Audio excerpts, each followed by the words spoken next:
on his free YouTube channel. His YouTube channel has, you know, hundreds of, really good videos. I think he's a great teacher. And, certainly he knows the TK panels, Tony Kuiper's luminosity panels. And I mean, the latest one, Tony just came out with TK8, which is the new Adobe Photoshop platform for developing plugins. So, it's pretty amazing what's in that plugin. The the amazing thing is that there's so much to learn that I just get sucked into learning and learning and learning and not doing. Yeah. Yes, I hear you. Well, what I found I have to do is I watch the videos or the classes are broken up into like 10-minute videos. I'll watch a whole video and then I'll go and do it.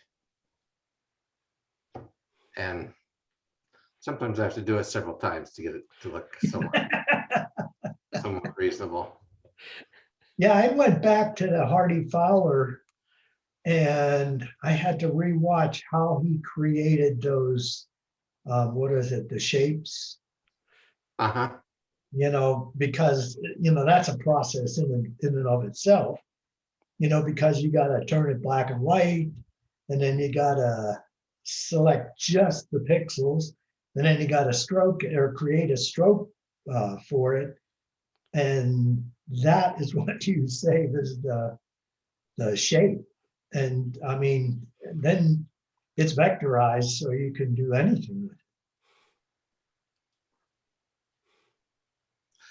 And Jim was making the point that some of these guys aren't really heavily skilled in Photoshop. A lot of them aren't. And like Aaron Blaze, I think. Yeah. He shows you how to make all these brushes. And then he says, of course, it doesn't really matter. Right. I always just use this one brush. Yeah, right. He picks that erodible pencil every time. Yeah. Oh, and he actually just said that it doesn't matter. It doesn't if you can draw like he does. Yeah, what is it? Creative Live had a sale on 70% off.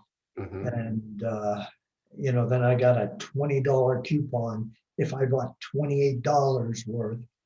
And so, I got 3 different courses for like $10, but one of them was Lisa Carney, and it was on how to use brushes. She doesn't know anything about brushes. Really? Really? She does, but she doesn't have the depth of understanding of what she's doing. She's kind of like Aaron Blaze, okay, we'll just do this. Oh, look, that's pretty. That might be our technical bias, that trying to be an artist just becomes difficult. Yes.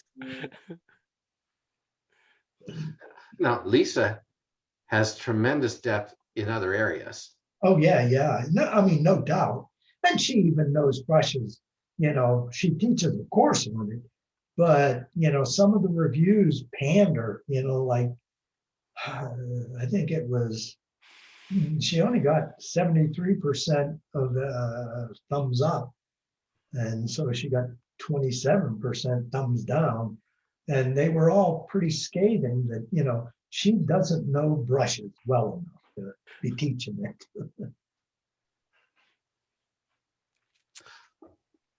Yeah, I think a lot of these experts are really good at something. Yeah. And maybe you don't need to know it all. Right. So Jim, oh, you are recording. I see. Yeah, I turned the recorder on at 6. Great. Hey, Paul. Hi. This is the same group. Yeah. Ed said he might not make it tonight because he's over in somewhere in the West Slope on a trip. Oh, yeah. He's gonna try and log in, but maybe not. Who is that? Ed Ogle? Ed? Well, I Yeah, he was- expect Ann to be here. We're going to talk about her picture. Right. Oh, what did she say? What did she say? She sent me an email. I don't remember. And yeah, this is her topic and her picture. Right. So, all right, Michael's coming in.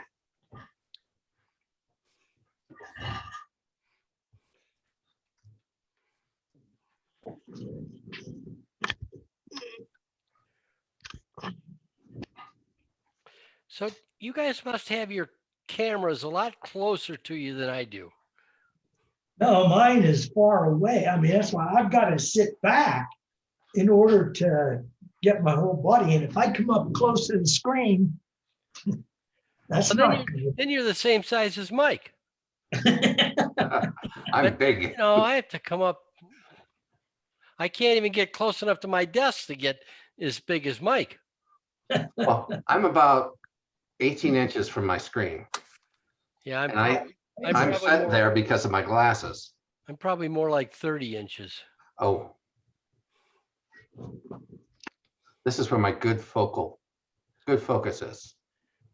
My depth of field's about an inch. Okay, if I put glasses on, I might be able to read this. I'm 41 inches away. 41? 41 whenever to get full frame or to get me out of the. I'm about 2 feet. Yeah, same here. Zoom. No, it's blurry. This is where I can see. Well, should we start? We've got a lot of things. Whoop. Wait a second. Albert's here and Ann's here. Great.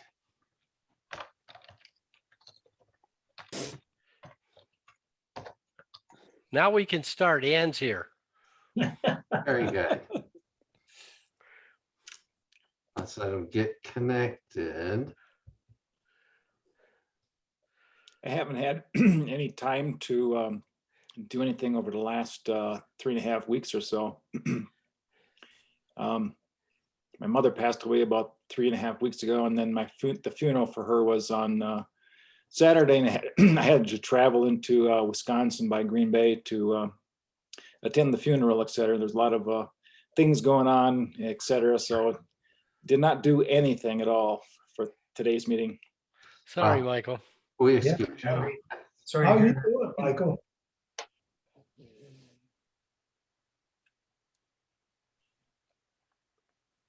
Wow. We're sorry to hear that.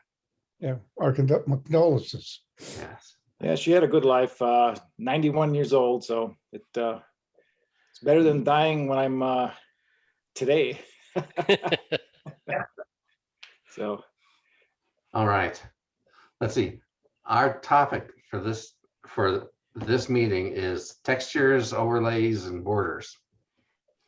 And how do people use textures, overlays, and borders? Actually, what is a texture? What's an overlay and what's a border? What's the difference between overlay and a texture? I don't know that there is one. It does confuse me. I think of texture as just being kind of a abstract thing, whereas a overlay is more of a shape, like a star or a lightning bolt or something. See, that's not the way I consider it. You can use patterns that you get from, any pattern. I mean, there are millions of them on the internet, and you can make it seamless. There's a procedure for doing that, where you kind of shift them side by side, duplicate them, erase the middle, and voila, it's seamless because And just because of the way you operated on that. There are videos out there on how to do that. But then with those little seamless patterns, they're the same as putting a JPEG on top or any image file, and you blending it in with a blend layer. Even if you order textures, they're like files. They can be, but there's also, I worked up a little demo I was playing with some of the pattern files in Photoshop. So I can demo that. And it's pretty interesting. I was playing with it all afternoon, and it's pretty amazing what it can do. All right. So do you use your patterns over the entire image or as a background? I use it over the image. When you And when you say patterns, you mean the Photoshop pattern thing or Photoshop patterns are textures? little 500 pixel squares. And typically they're non-repeating, they're seamless. And if you get a seamless pattern, if you use the pattern layer, it's an adjustment layer, it will tile that pattern to cover the entire screen. And that's different than loading a JPEG on a layer and resizing it to your layer. So there's two different ways you get to the same result. Can you create your own pattern? I mean, can you submit a pattern that it would then tile across an image? Yes, all you do is if you have a pattern, typically you want it to be a seamless pattern. So you create a 500 by 500 pixel square, and then you go through the procedure that, to make a pattern seamless. And you do the way you do it is shift, 4 cardinal directions.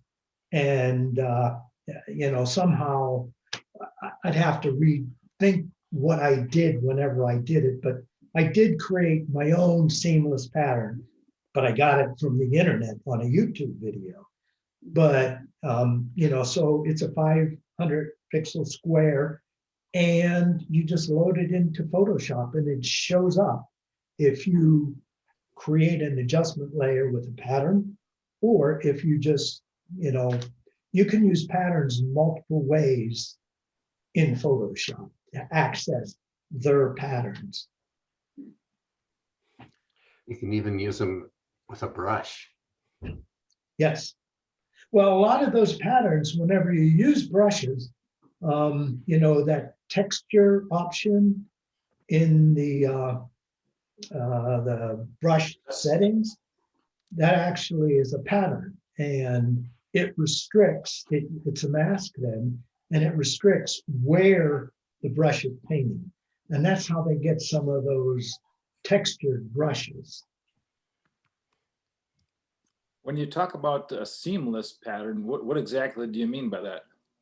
It means if you put it, if you go off the right edge, it matches with the left edge. So if you put two together, you cannot see the seam where they came together. Same thing, top and bottom. So whenever you put the pattern on as a overlay, a pattern adjustment layer, Photoshop automatically will tile it, square, square, square, square. You can resize those. And, anytime you do that, if it's a seamless pattern, you won't see it. But if you don't take the precaution of making it seamless, your overlay, you will see every one of those seams from every one of those little tiles. So what you're saying is that you have multiple identical patterns that you're trying to kind of like composite across your whole image. Yes. Because I thought you were using one particular file for the whole image, but you're saying multiple. Okay. I think, Michael, when I think of textures, I think of one image that goes over the whole file. as opposed to patterns. I agree. They're used about the same way, because a lot of the patterns and the ones in Photoshop, for example, the canvas pattern, that is just as easily a full-size JPEG that you put over the image. Hmm. The advantage with the pattern and using the pattern tool is that, you can resize it and it's pretty amazing. And you can add randomness to your brush strokes. Yes. Yeah, but this is not a brush. It's a pattern, if we're talking patterns and overlays. Do you want me to show that what my I think that would be Photoshop? good. Yes. It might help explain better than what I can. Well, I guess I'm trying to explain. Okay. Visual aids are always good. Okay, We I'll learn share my digitally. screen. Sure.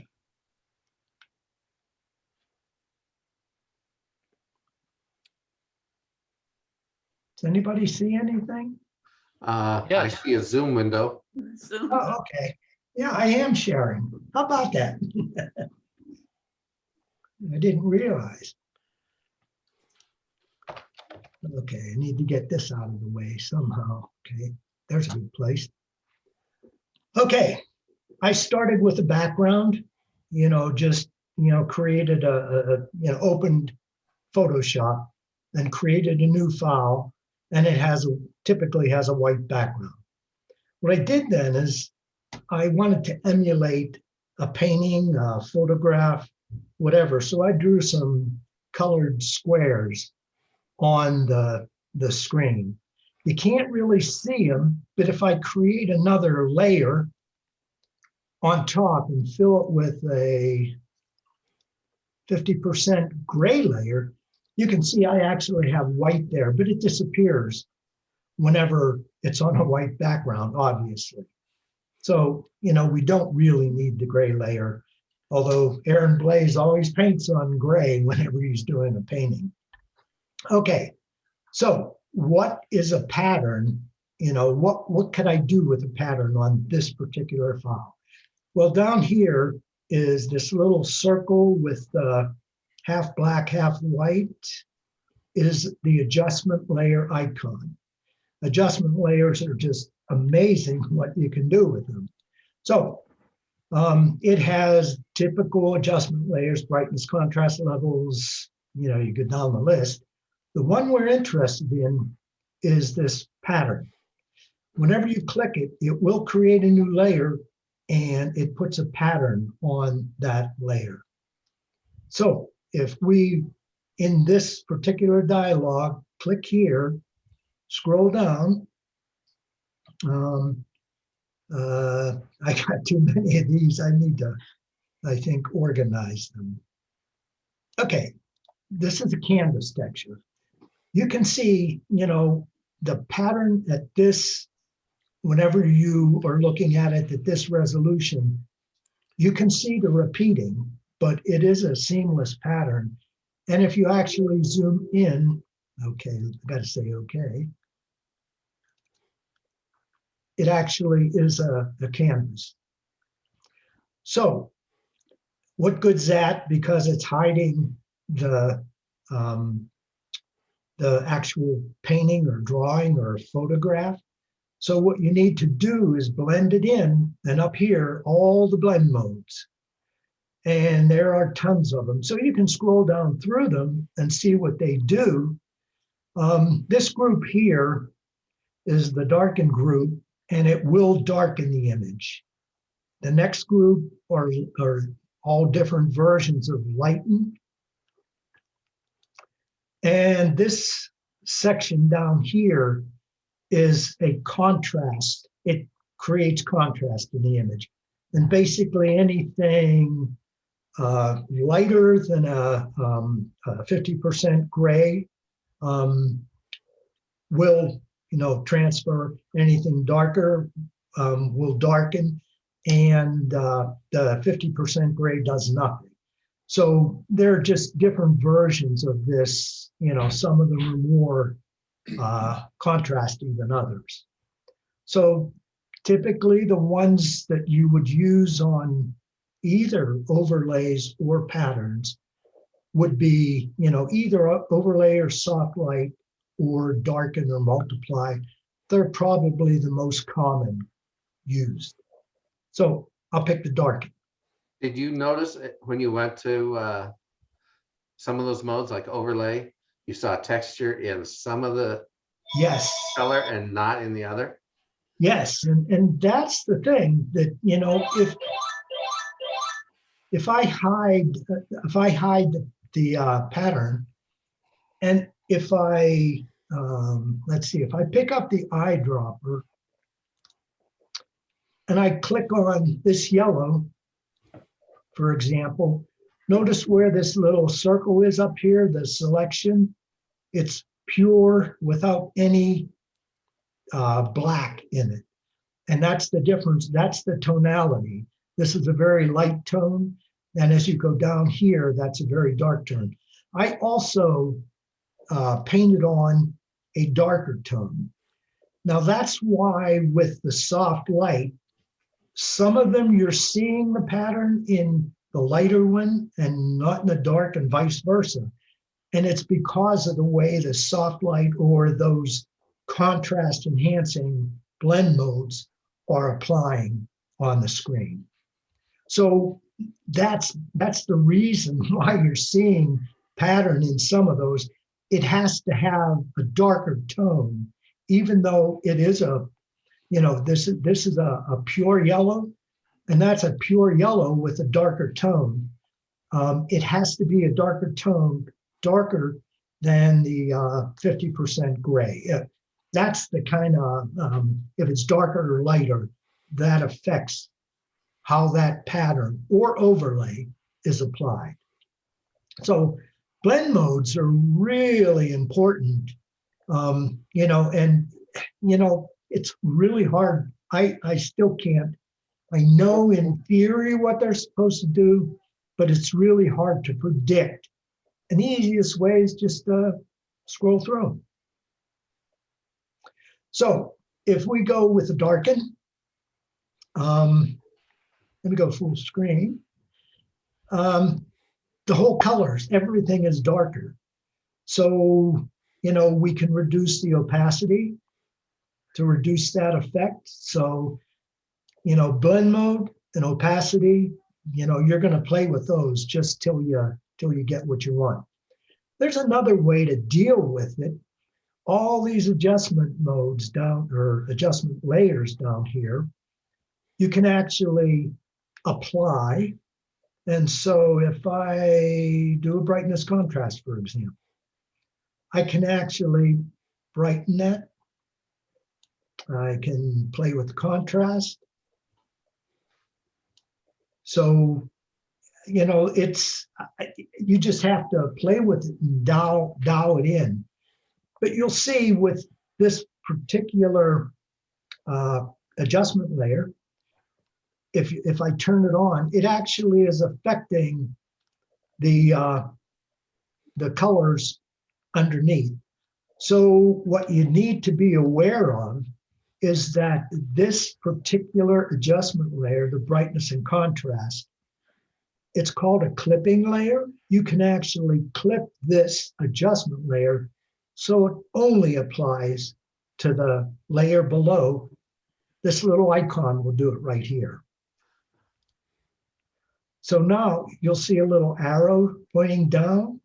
So regardless of what I do to this adjustment, it's not going to affect my colors. Well, other than, the blend mode is still going to, because this is a multiply blend mode, it still affects the color. But, if I turn that off, it did not affect it. But if I unclip this and turn this off, you can see it's affecting the actual colors. So there's infinite control as far as putting a pattern on, and the number of layers that you can, adjustment layers that you can put on it. For example, if we go down here and pick, there are tons of these, and these are all the ones that come with Photoshop. Well, some of them aren't. Some of them, if you get a plug-in, a lot of them will install their own. But for example, a crumbled brown paper, if you wanted to apply that pattern, this is a seamless pattern, so you really can't see it repeating. But it's brown, and it does affect the color. How would you deal with that? Well, we could come down to this layer. We could create maybe hue saturation, and it clipped also to the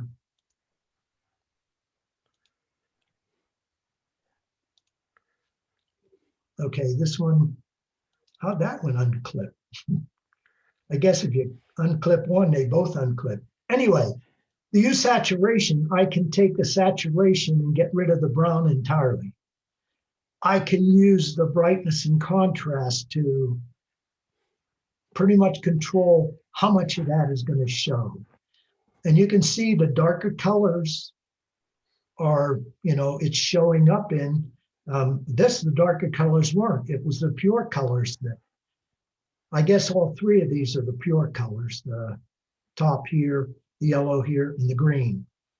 So it depends on the tonalities of your actual image and, how you apply it, and you control that.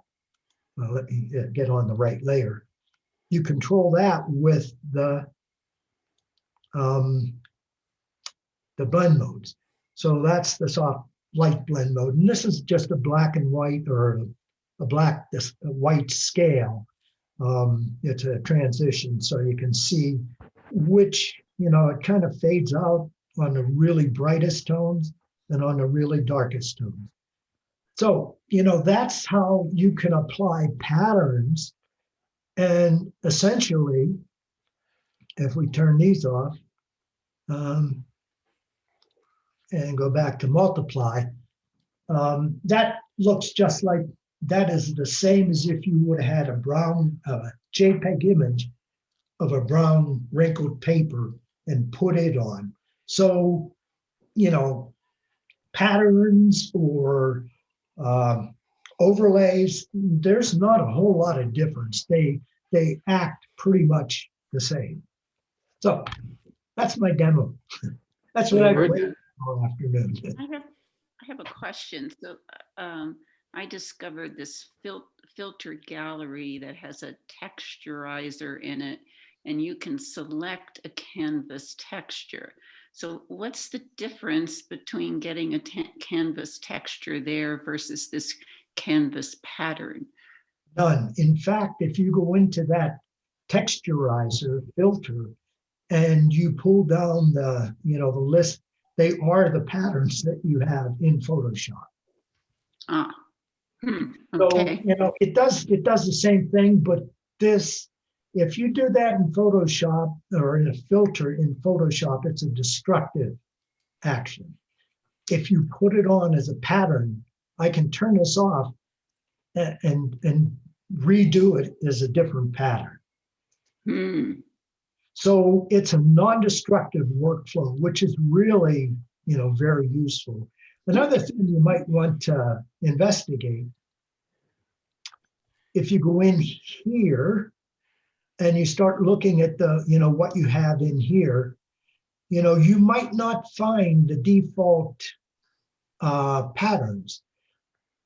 But if you click on the little gear icon, which brings up a menu, that, I guess it's this one here, legacy patterns and more. Since I already loaded it, it's not here, but it will appear over here, and that's how you get it into this list. So they're actually not installed into Photoshop automatically. You may have to go over here. And here's the import patterns. Ann, you were asking about making them. Mhm. Create a 500 by 500 square and import it, and it would show up here. Okay. That is the extra heavy texture pattern that is in the legacy patterns. So if I say okay, and now I can play with brightness and contrast, so I can darken it, lighten it, This adjust canvas contrast. seems to have less repetition than the previous one. Yes, it does. I think they did a better job on making this. It's probably easier on a very small pattern like a canvas texture. So it's easier to create that seamless pattern. So, that's basically how you would use patterns. And this could just as easily be an overlay, instead of an adjustment, pattern adjustment layer. That could be a JPEG. And you could do the same thing with, the control, the brightness and contrast, the hue saturation, all those kinds of things. And, be sure, you can also get to that clipping another way. Here is release clipping mask. And if the clipping mask were not on, it would say clip this layer. So there are multiple ways, as in everything in Photoshop, to do it. But that's how you would clip an adjustment layer to affect only this layer and not any of the layers underneath. So clipping layers are very useful. I have a question, Rich. Yeah. If you have an image that you put a texture on, then you use the same pattern as put an overlay on it, and then you go and print those two resulting files. Do they look any different? You're saying if you do one or the other, if you do it as a pattern file or if you do it as a JPEG overlay, just using Yes. one? And then Yes. take the result and print it. Do they look any different? No, they would be the same because it's the same principle that's being used. And in fact, you could stamp this layer and what is it? Control Shift Alt E. Where'd it go? I'm gonna get rid of that. Control Shift Alt E. I could turn all these layers off and it's still the same. That is now, whenever you stamp a layer, you take all the layers below it and create another layer that is the entire image. So that's baked in now. You can actually see the pattern outline here. But if you have an image, you're probably not going to see the pattern. There's So when you stamp that, you're not able to do any further adjustments on it. that is correct. Yep. There is another useful pattern here. Let me go in here. And I sent out to several people, on Adobe, the Adobe website, they have a free action. And I've done some of the, it's called a painterly action. And I've run the action on some photos. And, when we get into show and tell, I can show, the results of some. In fact, I showed them at the meeting last week. But you can get these painterly, you can put on an impasto. Let me hide these.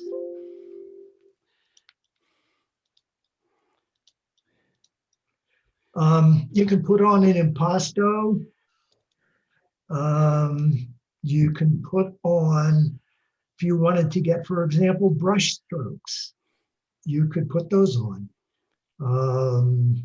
You know, just it's endless, the possibilities that you have here with, you know, all the different overlay values. This probably would be better. This probably would be better with a soft light. No, overlay. You can see it down here in the black and white. You can see it some. Hard light probably is a little more, ooh, I don't like that. Anyway, you know, there's some of the things that you can do with those patterns, with overlays.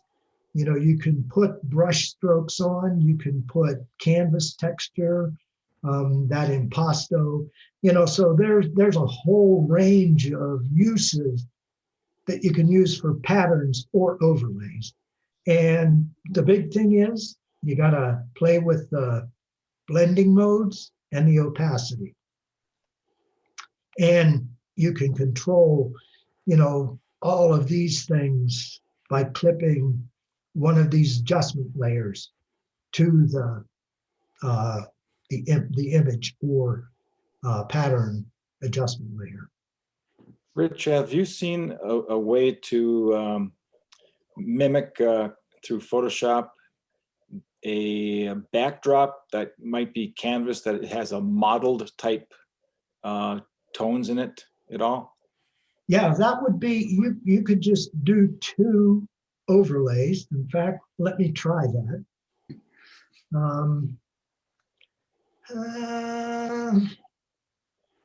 Where would I get, if I can open a file? Open. And I've got them down here. Like managed textures. No, textures. Okay, suppose I wanted this. So I will just open that one.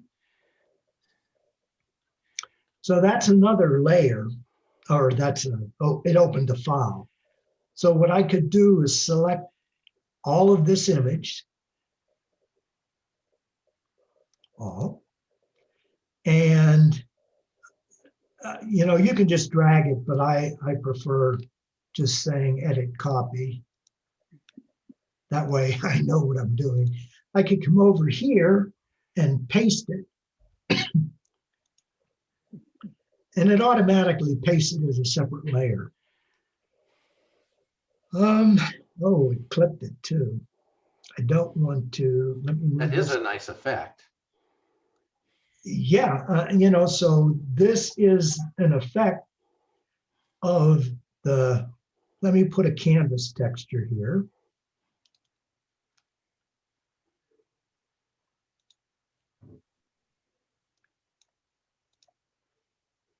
So there's a canvas texture on that, whatever, where is it? Is this layer? No, I gotta say, okay.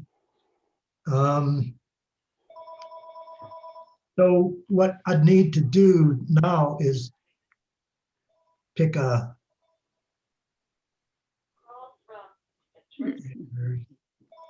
so something like that, that applied both the texture and the overlay in a pattern layer. So how did you get that, that you picked it out of Lightroom? Where'd you get that from, the JPEG? That one is, what's it say? I think it's 2 little owls. I downloaded it from the internet. And what Mike has been doing is he's been creating his own backgrounds. You know, with the brushes, that's pretty easy. You know, you paint and you blur and you smear and you can create, you know, really pretty organic backgrounds. This background, if I'm on here, you can see it's really big. So I'm gonna.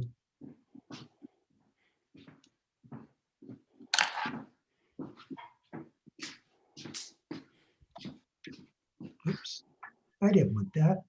Go away.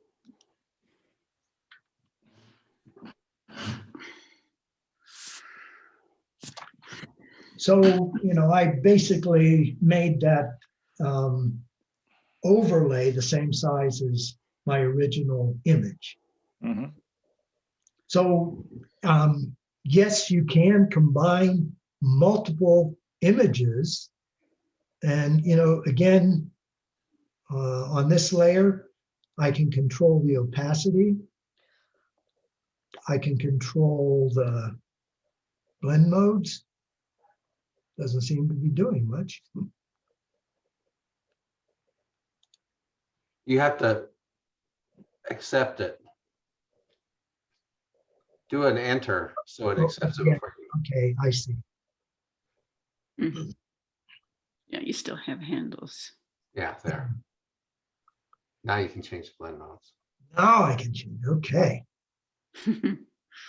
So, you get really different effects with the different blend modes, with the different opacities.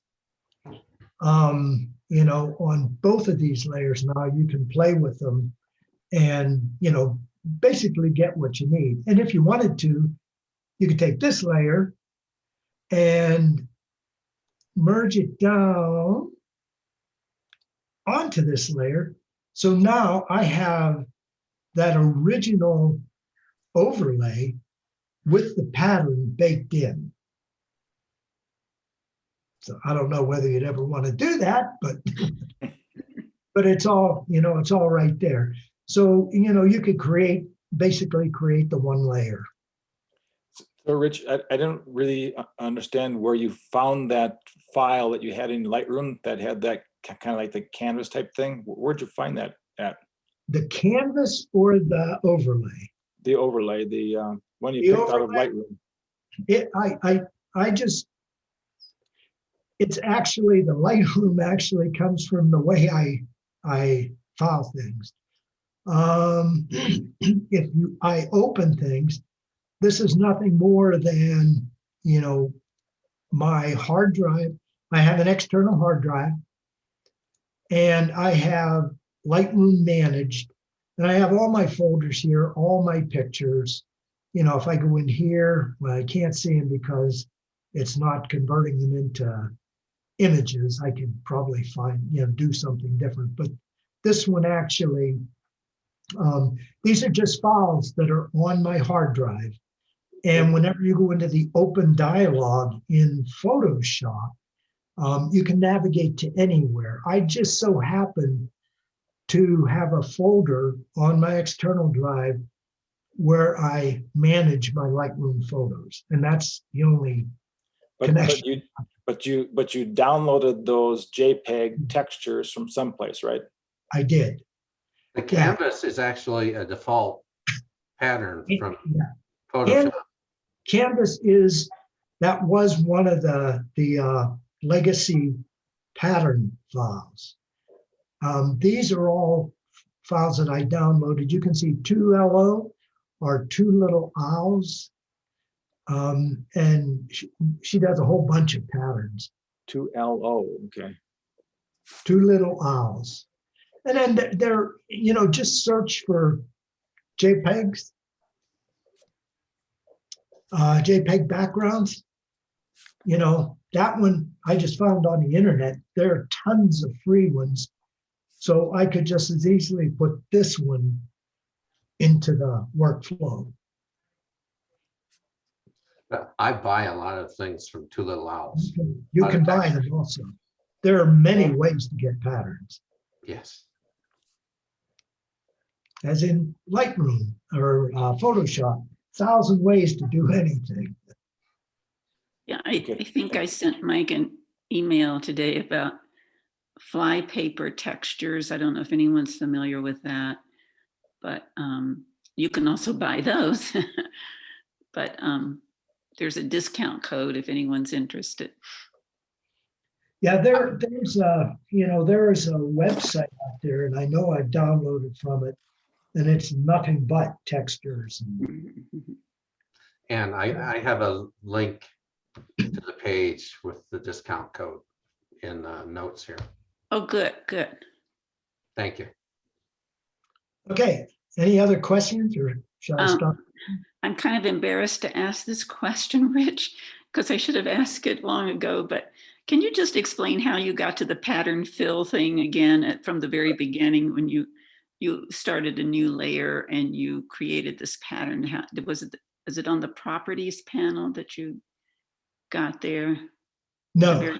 Let me go through that again. I'll just get rid of all these. Just, I don't need a lot, just the very beginning. Okay, so you have your file, you're setting on, I'm going to get rid of this one too. You have your photo, Right. whatever. It could be an overlay, it could be a photo, could be a painting, it could be anything. Right. And what I did is come down here to Okay. adjustment layers. And if you click that, There. all the adjustment layer types are here. The one we're in, there's a solid Okay. color. I see it. If you wanted to tone an image yellow, you could just Yeah. pick a solid yellow color and pick a blend mode and it would turn everything yellow. Okay. But so you click that and it creates the pattern. Okay. Then you can go over here and Gotcha. So the pattern is really an adjustment layer. That's what I was missing. Okay. Thank you.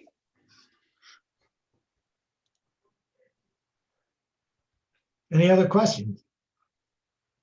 I'll turn it over here. I'll stop sharing. Thanks, Rich. Yeah. Thank you. That was good. Thanks. Now I use textures totally different.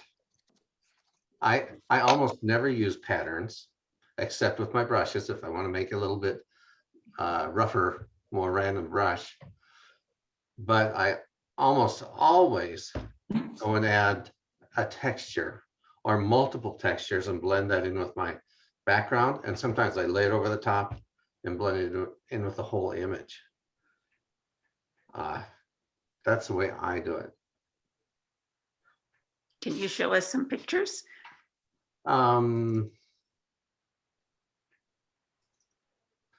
Here's one. Not a lot of pattern there, but You need to share your screen. I do, don't I? How We do can I see do it then. that? Share screen. That one. This is one that I'm gonna ask for a critique on, but I'll show you how I apply a pattern to it. Hmm. Wow. So one of my favorite patterns, I get most of my patterns from Two Little Owls. I just grabbed this pattern, Mhm. laid it on top.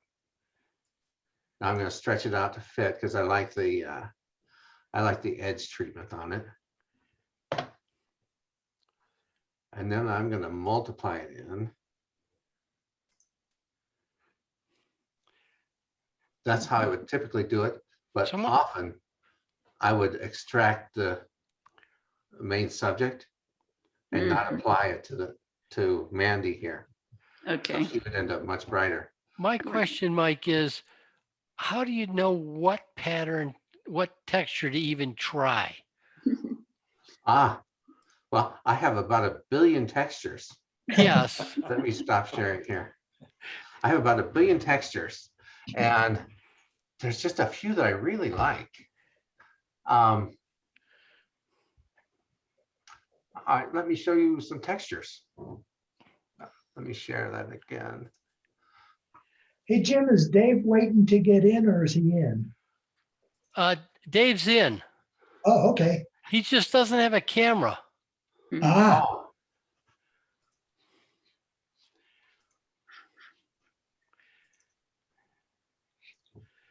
this is one of my favorite textures. Actually, if I'm doing something like a Western theme or a steampunk then I want to get kind of a dirty brown, that kind of colors, and I'll grab a texture like this. I like it because it's got some random colors, it's got some grit, and it has an edge treatment. Although what I usually do is I'll add several textures together. I'll lay a bunch of them at like 10% and multiply them, and I'll get lots of different effects. That's a two little owls texture. This is another one. If I want a steely, like if I'm doing a spaceship or something, and I want to have it an industrial steel background, I'll use something like this guy. Mhm. And far and away, my favorite is this kind of texture. But it really depends on what you like. I've got a bunch of, well, I guess I could just show you. I kind of like, if I'm, and actually, I like this one, even if I'm doing like a Renaissance kind of picture. Yeah, they seem to have dark browns and blacks in their backgrounds. But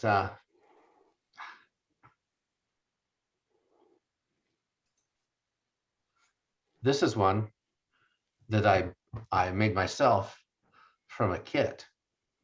Tana's Art sells a kit, which is really just about 20 brushes. And she says, go and lay them down in random sizes, just all over.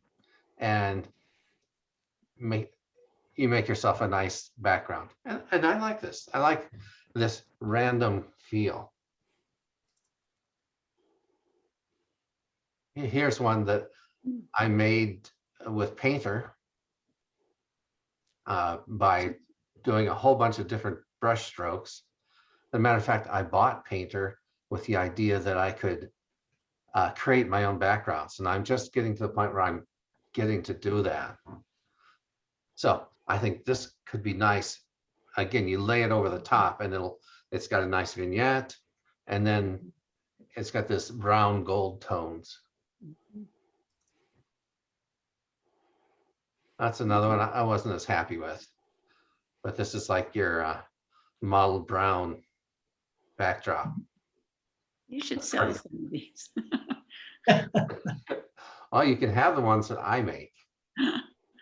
Well, hey, Mike, didn't Kai made available, and did you post them on the website? But she had a whole bunch of textures. I don't know. She did. iPod? I downloaded them, All right. and she made them available. So I think I could send them to you. Did you get them from the website? Maybe I got them directly from her Dropbox. I'm not sure. But last time we talked about textures, she made them all available. All right. Kai got me going on Citrusolve textures. That's what this is when it comes up. You know what that is made from? Alligator skin. No, some sort of wire mesh. Yeah. It's made from a National Geographic magazine. Really? Citrusolve is a citrus organic solvent, very strong. It'll eat the paint, it'll eat the dye out of your clothes. But there's a bunch of people that do this. They get a National Geographic because they have so many pictures. They paint the Citrusolve on it and then just go through and paint every page. And then at the magic time, you pull it apart and this back just comes apart because this solvent trashes everything. You pull it apart and you set it somewhere to dry. And this is one of my pages. I've got probably 100 of them. So was that a picture originally of like chicken wire or? No, I don't know what it was of. Okay. But I was gonna ask, like, if you like afterwards stamped it with chicken wire or something like that to get that. No, No. it just, I know, that's what it looks like. Albert. I know. I don't know why it had that. But Okay. as you pull it apart, it's kind of like peanut butter. And it leaves this weird texture. Here's one. Looks like there's somebody pushing a wheelbarrow somewhere. Mhm. Or a fisherman with a boat. That's probably what it is. Or a pelican taking a drink of water. Yeah. But This is a Rorschach test now, right? yeah, there's just so many different abstract things that come out of it. When I did it, I ended up with lots and lots of things that looked like this. I think I went too long or had too much citrusol on it or something, because everything turned gray, which it's interesting, but not what I'm looking for. But you can change the hue in Oh, yeah. Photoshop. Yeah. And I could go and I could color it. But what I've been working on is Ooh. this kind of stuff. Ooh. I'm using Painter to draw Horses. backgrounds, abstract backgrounds. And I was trying to get some kind of a rusted metal look. It's And more I'm like fire. yeah. Yeah, it does look, that was the first thing I thought of was fire. It's pretty though. And then here's just another one, but I'm experimenting with, I'm trying to get, see, I'm getting some texture in there with my choice of brushes and some nice flow, but I'm still trying to figure it out. Did you ever think about just taking a picture of rust? I have a bunch of that too. Matter of fact, maybe at some point we should go out to Frank's auto salvage yard and do that again. Yeah, You know, it's kind of pitiful, but go out and take pictures of rusty parts on cars. Cool. Could just send you a few from the last shoot a couple years ago. Peeling paint. Well, and peeling paint is cool too. Mhm. So that's the kind of textures that I like to use that brown texture, and sometimes the metal texture. Actually, sometimes I use like cracks. If I want to, yeah, I went out and took pictures of cracked mud, tons of pictures of it, and I could take those cracks and lay them over stuff and make it look like the surface is all weathered and cracked, which is another thing I like. So I guess we talked.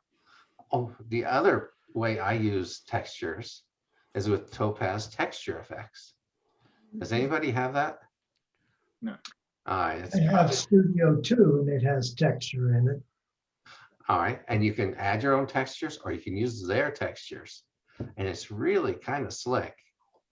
You just take an image, take it into Texture Effects, select a texture, lay it across, scale it. You can do a lot of things. A lot of the same things you can do by hand if you care to. Yeah, a lot of people do textures with the render option in Photoshop. I mean, it's a standard feature and you render clouds and it gives you that. And in fact, I thought that one blue image that you had, the blue and gray, you know, it looked like it was a cloud rendering. Yep. It was like an hour of lots of different brushes, slightly different variations on blue. Yeah, it's not the same thing. Mike, we're in the midst of downsizing. Don't you worry about getting buried by all your texture files. At least they're on a computer, so they're not. Yeah, there is such a thing as digital downsizing. I've read about that. Yeah. That'd be Digital very decluttering. painful. I think that means you just buy a bigger hard drive. No, More, that's digital upsizing. so, does anybody else have any ways they use textures that's different or? Well, I just experimented. I don't actually use them yet because I'm just learning, but I can show you what I experimented with. And I'm not sure whether it's a texture, an overlay, a pattern, or what you want to call it. So should I go to share screen? Sure. Yes. Okay. Oh, good grief.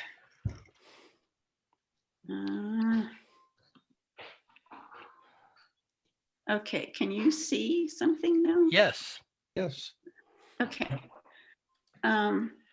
So what I did is I took two pictures that I took from our tour of Doors Open Denver. A couple of years ago, they had opened, they had a special emphasis on 5 Points in Denver. And in 5 Points, there's a hotel, an old hotel called the Rossonian. And it used to be in the 40s and 50s, like a great jazz place between here and between Kansas and Los Angeles, they said. You know, Duke Ellington and Billie Holiday and all these big names played there, but it's now in sort of disrepair. And as part of this Doors Open Denver, they had a group, a Black actors group that was sort of telling the story of the history of this building.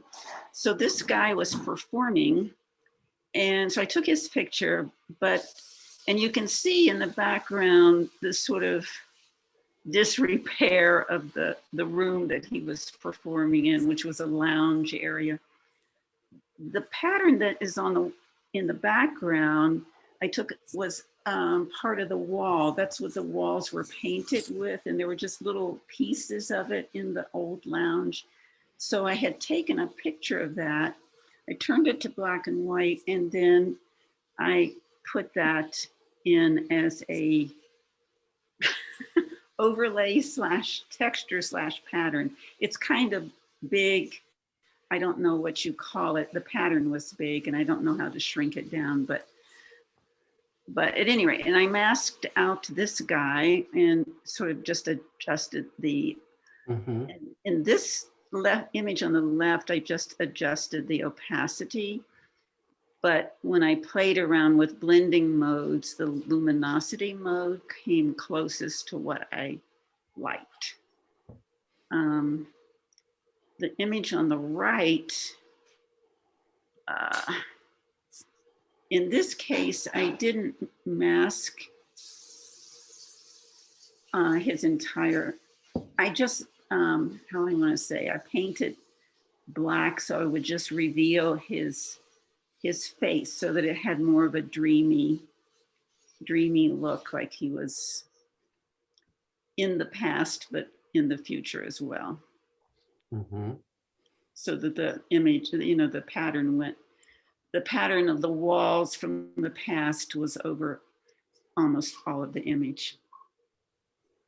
So I learned a lot doing it. I'm not sure, you know, the effect isn't great, but it was a learning process and a learning experiment. So Anne, if you converted it, if you converted it to black and white, what is the green it's coming through?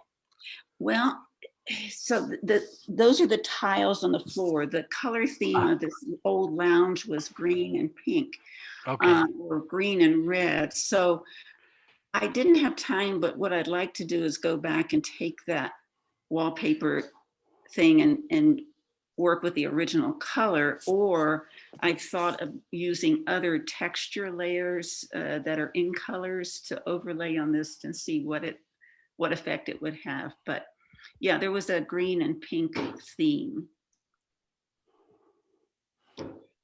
So anyway, I probably shouldn't have used, I should do it with the color rather than the black and white, but that's what's, so the colors that you are seeing is the current day. Gotcha. colors. Okay. Black and white was sort of just to be like the past.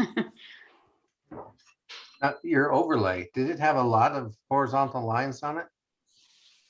Are you seeing a lot of horizontal lines I am, but on the one on the right. on the one? Well, I was playing with the texturizer, so I might, oh, yeah, you're right. I still have the brick Oh, yeah. texture in there. Yeah, you're right. I still have that. I was playing with it. I don't think I got rid of it.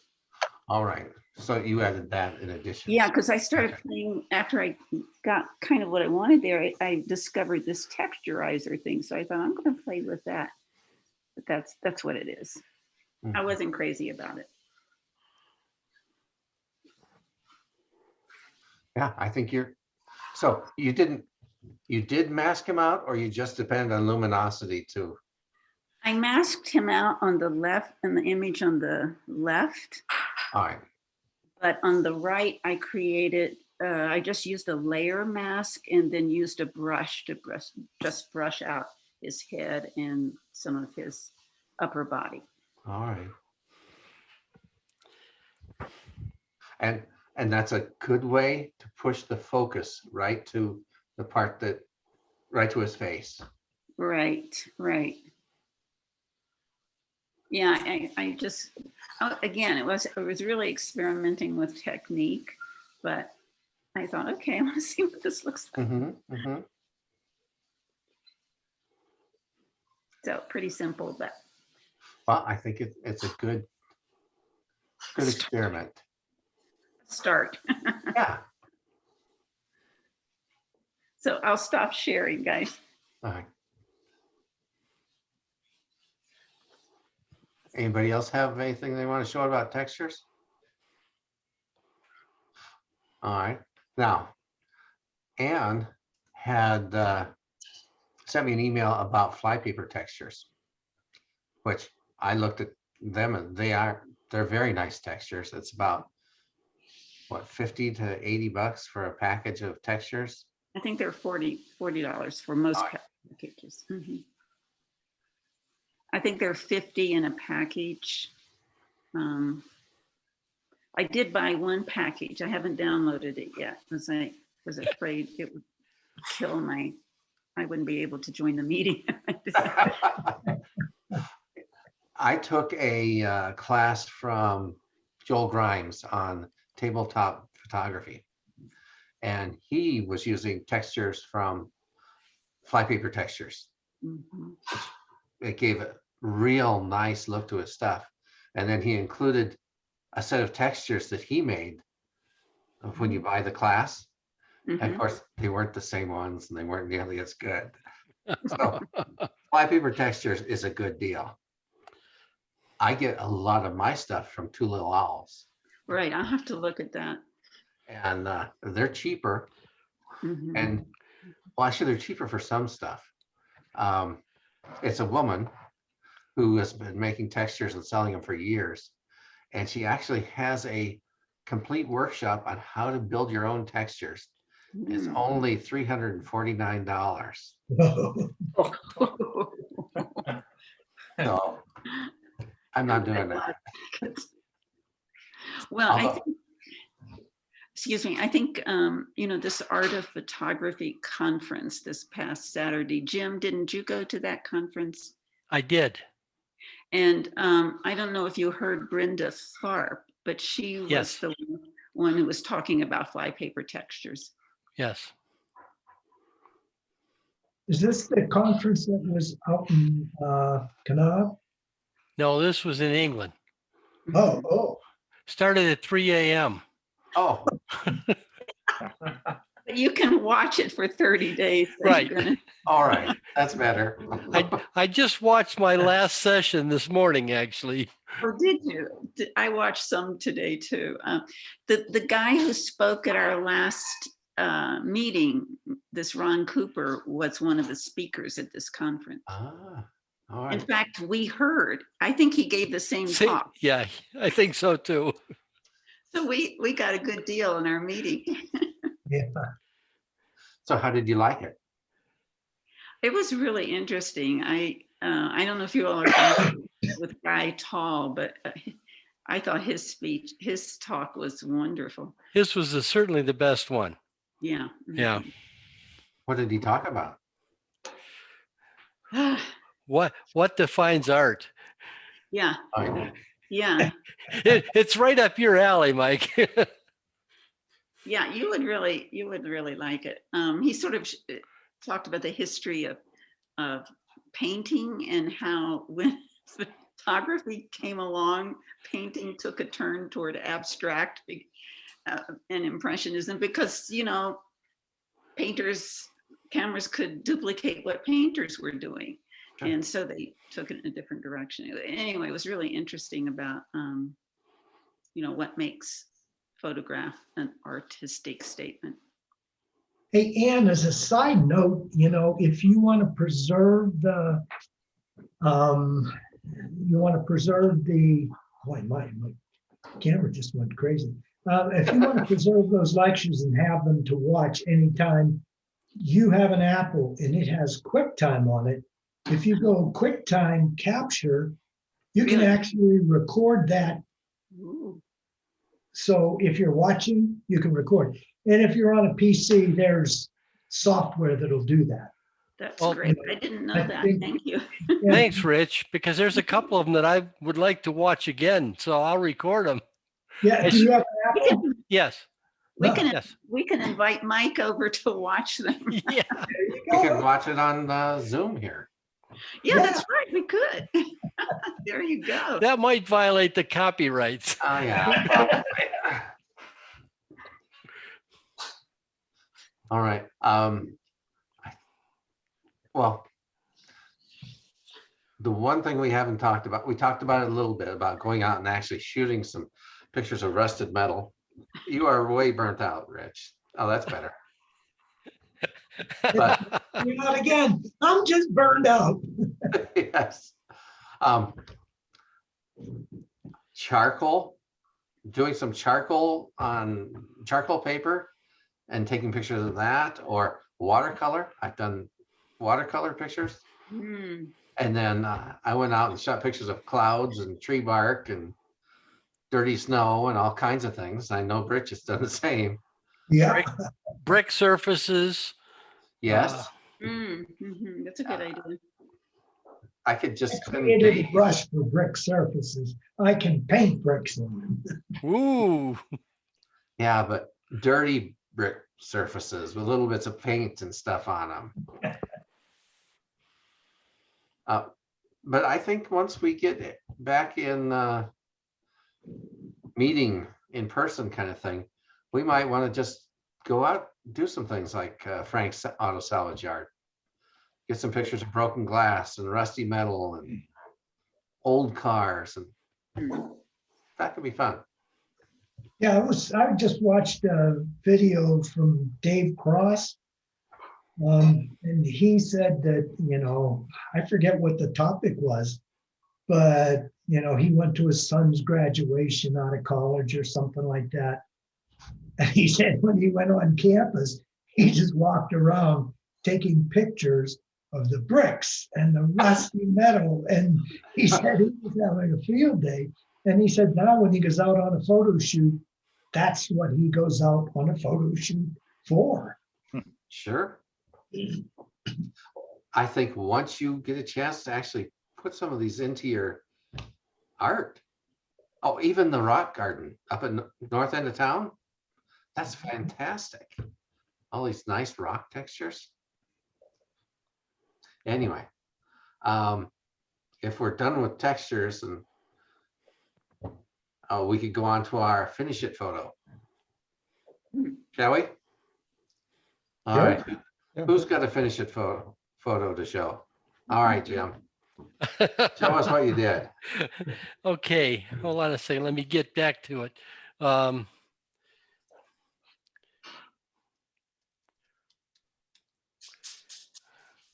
Gotta share my screen. I know Ed was really excited about this, about your rodeo picture. He just was out of Okay. town. Sorry, you came up with my textures and not my Ooh. Where are you? Where did you get your textures? A variety of places, but I started out wanting these bright colored watercolor ones, which I've used a couple of times, but changed colors. And other ones, you can see this walnut I made myself. This is a brick pattern, but let me get to what we're talking about here. Fine. Okay.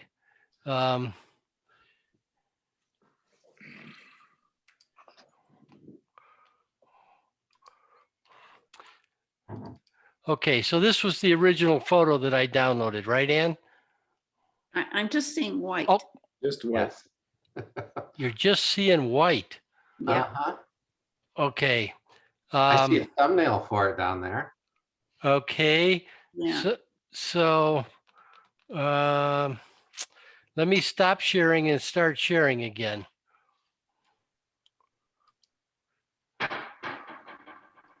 Can Zoom show DNG files? Well, it zooms just showing the video feed. So can you see it now? No. No. No, it's still a white screen. Do you see Okay. it? You have writing on the upper left-hand corner. Let's try. Let me go to quote my finished photo. Can you see that? No. No. It didn't change. What? What? We double click it. A dual screen? No, I turned off the second screen before I started. And Lightroom Classic.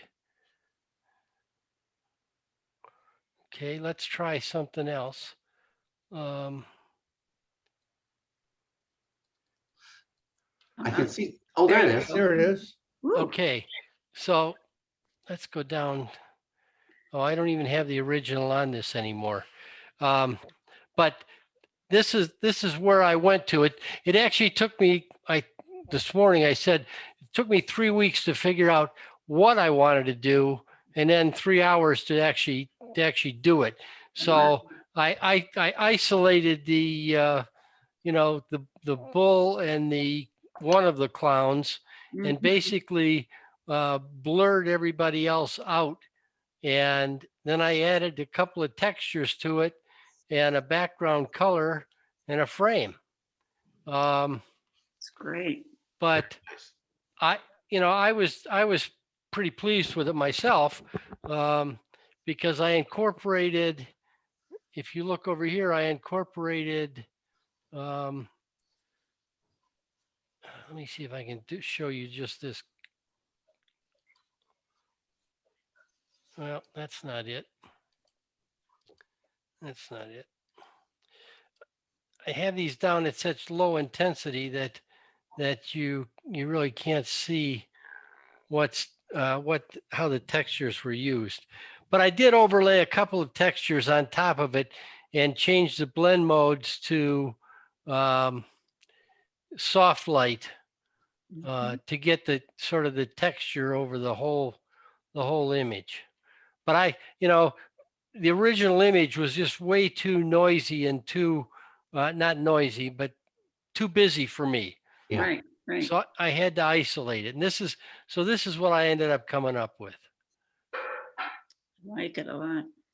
Yes. Nice. Yeah. Now it's interesting. You can see it in Photoshop and not in Lightroom. Huh. And I don't know why that would be. Did the screen go white again? Yes. Yeah. Did. Mhm. Yeah, I went back to Lightroom. Okay. Sorry. Oh, it's So very that's nice. what I did with your photo, Ann. I like it a lot. It Very just the concept of what to do with it was the hard part for me. Mm-hmm. Mm-hmm. No, you really used a lot of imagination, creativity. Nice. Yes, Thank well you. done. Mm-hmm. Who else has a picture? I have Albert? one, although it's I would call it well, I got two different ones. They're very, very different. And the one that's kind of more like Jim's is incomplete. So let me show you what I have. So this was Anne's original. Mhm. And I also found it like it's too busy, Right. too much going on here. So my original one is, and so Wow. this I consider incomplete because I was gonna try to find something to put in the background that I never did. So right now, all there is the sky. But at least in terms of the ideas, right? It, you know, I kind of wanted to say, okay, we're gonna simplify it. It's only gonna be these two guys. Originally, I was gonna keep this guy here or do something with him. And there is some texturing over here. I have to pull up exactly what I did. I think there's sort of a Yeah, you get. Hold on a second. Wh- Up here, and then it's also, I think, well, let's see here, hue saturation. So I probably also kind of grayed out there. And then there's this, which I think is rendered clouds, and then I put some texture over, but it was kind of like I was not, yeah. So you can see this was rendered clouds, and then I added something to it. Although this was not necessarily, you know, the final thing. I was just saying, okay, well, I wanted to make it a little bit more interesting. Albert, what did you use for the selection? For where? To select the bull in the. So I tend to rough these out with like you know, these kind of like magic wand or quick selection, but then usually I'll go in by hand and I'll kind of look over the edges and say where did it not do it well, and then I'll modify it by hand. Okay. And I may do some other, you know, things like feather the edge or expand or contract. You can actually see some effects here of some of the things I did. I imported, I think, these two guys, this clown and the bull separately. The bull is actually a lot brighter than, you know, if you were to actually show them in the same picture. Let me see here. Let's go back. Right, you can see this bull is very dark, Mhm. right? And I actually lightened it up quite a lot.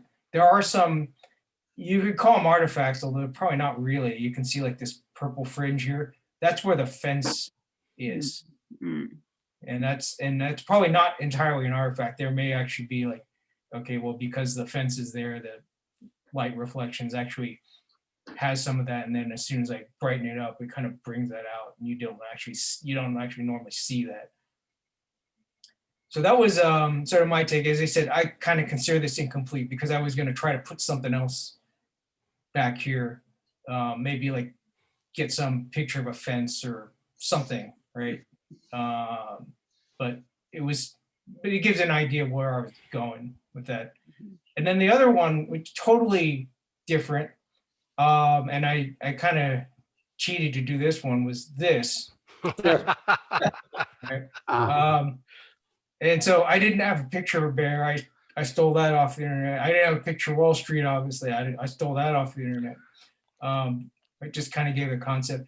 The halo around here, I did have to put this in. The way I think I did it was I originally cut them out and then I kind of expanded a little bit and kind of put that behind them. And the reason was that if you didn't do that, they kind of blend into this photo, right? So I kind of felt like I needed to outline them. Originally, I was going to put them outside on Wall Street, but then I said, okay, we'll try it this way. So. Very cool. Yeah. Very creative. Very, very. I do also have, I don't know if we may want to go over this later if somebody else has photos to get critique. I did have a couple retakes on last month's. Mm. How about we do those with a critique? Okay, so we'll come back to that.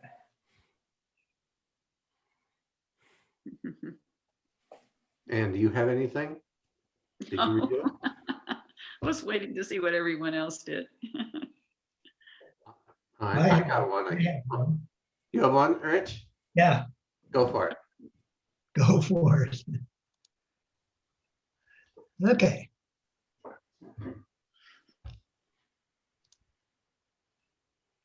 Gotta get these people out of the way.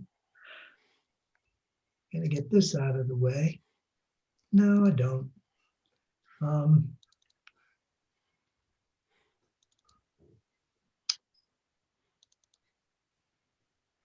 Can anyone see that? Yes. Yes. Yep. Okay, that was the original, I think. Yeah. I kind of cropped it, and like Albert, I brightened the bowl a little bit. I opened up some shadows and took down some highlights. And next step, I really went wild. This is my top art face. Ooh. Very nice. Interesting.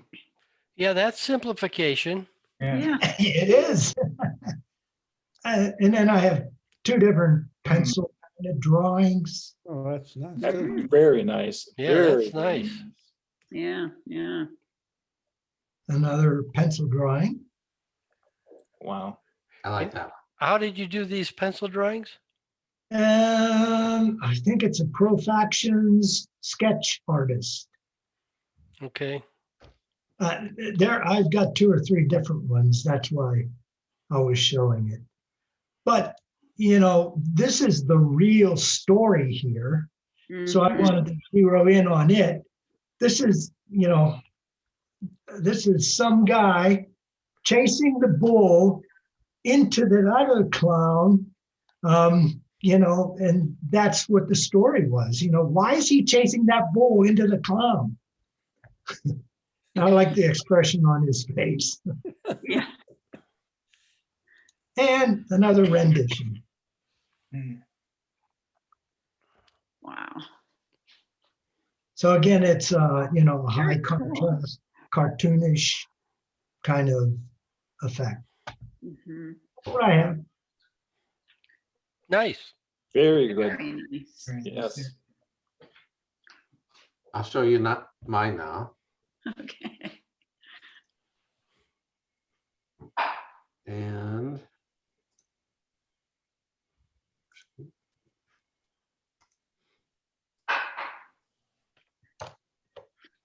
Mm.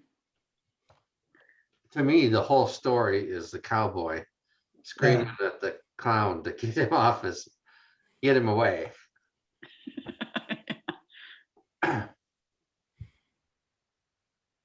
So I went through, I cropped it down, obviously, to what I think the story is. Just these three guys. Mhm. Well, the bull, the clown, the rodeo, the cowboy. And then I lightened the faces to bring them out a little bit. Darkened and blurred and desaturated the background to de-emphasize it. It's still there, Mhm. but it's the emphasis. I tried to throw the emphasis on Yeah. the three main players here. And then I added a vignette and a texture over the whole top Mhm. and add some brown color grade, all with texture effects. And What I keep kind of going into to take a look at on that image, Mike, is that little round thing that in the background past the horizontal bars. I go, Hmm. what is that? It's like that kind of kick. I'm it's a even though drum, it's I think. the cowboy is in the bull. It's like that little round thing kind of keeps throwing me off. Yeah, Mhm. I could deaden that down, Mhm. certainly. Blur it, give it more, because it really was pretty bright.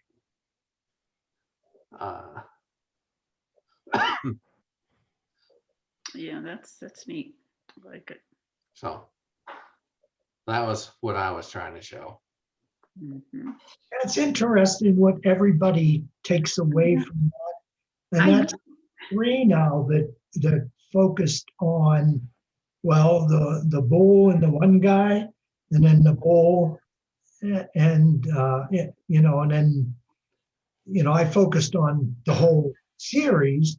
So, and it's all, everyone has a different perspective on, a different vision for what That's Yeah. right. And Good vision too. is important. Vision is what makes it art, I think. I'm really impressed with everybody's imaginations, creativity. Let's see. All right. Anybody else have any to show? All right. Now for demos, Rich did a pattern demo. How do you guys add vignettes? I'm sorry, say again? How do you add vignettes? I add a vignette to almost every picture. I do it in Lightroom. All right, so there's like a, Mhm. And Well, you yet, can, there's a vignette tool. There's also the a spotlight sort of thing, which is more versatile. all right. Yeah, I do my stuff in Lightroom too. Yeah, I you will can do do it a dark or a black or a white vignette in Lightroom also. All right. I don't have Beg your Lightroom. pardon? I don't have Lightroom. I'm using Photoshop Elements. I think what I did was I kind of put a mask on there with a brightness or something like that. I've probably done it different ways at different times, but that's kind of the approach that I might take. I think that's what I did on this one. yeah, and if you use a luminosity, Tony Kuiper's luminosity panel, one of the things is a freehand vignette. So you can actually draw, and you could do this without the panel, but it just makes it one button click to do it. But you make a selection of the subject, and that's what you want to vignette around. And you hit the button, the freehand vignette, he creates all the layers. Basically, it's a black and white, on the layer with a blur, he creates the black on the outside, the white on the inside, and he uses a blend mode. But then he blurs it really, you blur it to how much you want to feather that vignette in. And so it's very selective of what you draw the vignette around. But you could do it just as easily by, creating a white layer, drawing a selection in there, basically where the image is, and then, you invert it and just use a paint bucket to put black on and blur it, and that's basically all the panel does, but it does it in one fell swoop. But, that's another way to do it. And I think what probably a soft light blend mode on, something like that would make the vignette. You could invert it and come up with a white vignette if you wanted to do that also.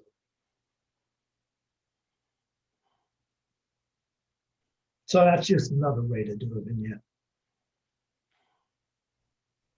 Very good. So what I did to make a vignette, I actually made an action that selects the whole thing, feathers the selection, and then applies a layer filter of curves. So I can go back in later and adjust the brightness or darkness. That's what I do almost all the time.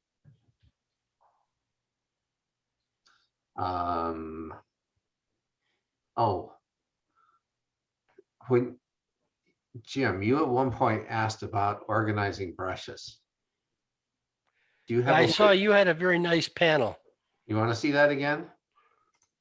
Sure. All right.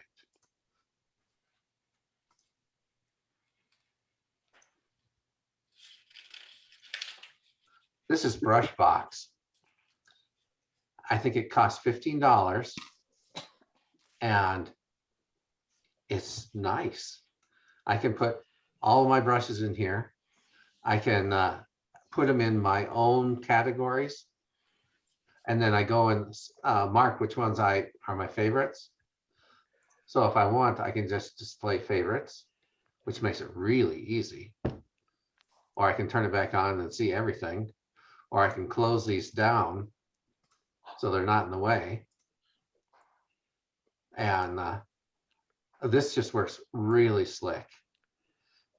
Now, I'm not sure if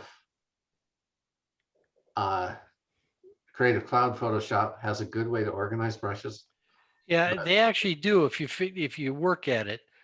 And thanks to Rich's prodding, I sort of figured that out. But it's very similar to this. But this helps me out a lot. It just makes it real easy to get around. And just, for your information, there's another one out there called Magic Square. And I have that one, and it does basically the same thing, collapsible folders and coloring. It goes another step forward. It has actually an easy way to move the brush size. It has another panel up there where you can save just a brush size, and you click on it. Whatever brush you have turns into that size. But it's basically the same thing as brush blocks. They're pretty comparable. All right. So I think, does anybody else have anything they want to demo? All right, let's step on to the resources section. We already talked about flypaper, 15% discount if you use the code THARP, and I'll have that in the notes. And I think flypaper has some really nice textures. I'll also give you a link to Two Little Owls. That's where I get most of my textures. Actually, I get most of mine from designcuts.com, and they sell collections of things. And often there's a collection of textures, or sometimes there is. And Two Little Owls is the best of the textures. Photohua.com. Photohua.com. They sell all kinds of textures and overlays and stuff. Oh, another thing I ran into is my Photoshop occasionally just starts acting weird. Something gets corrupted. And I figured out if I go and delete the preferences file, log out, delete the preferences file, log back in, it'll recreate the default preferences file. And this is one of the files or one of the directories that gets corrupted a lot. But it will recreate a default one, and everything will be back fixed again. And what do you lose when you delete it? Well, you lose all of your customizations. If you've added brushes or textures or anything that you've added goes away. So make sure you save those first.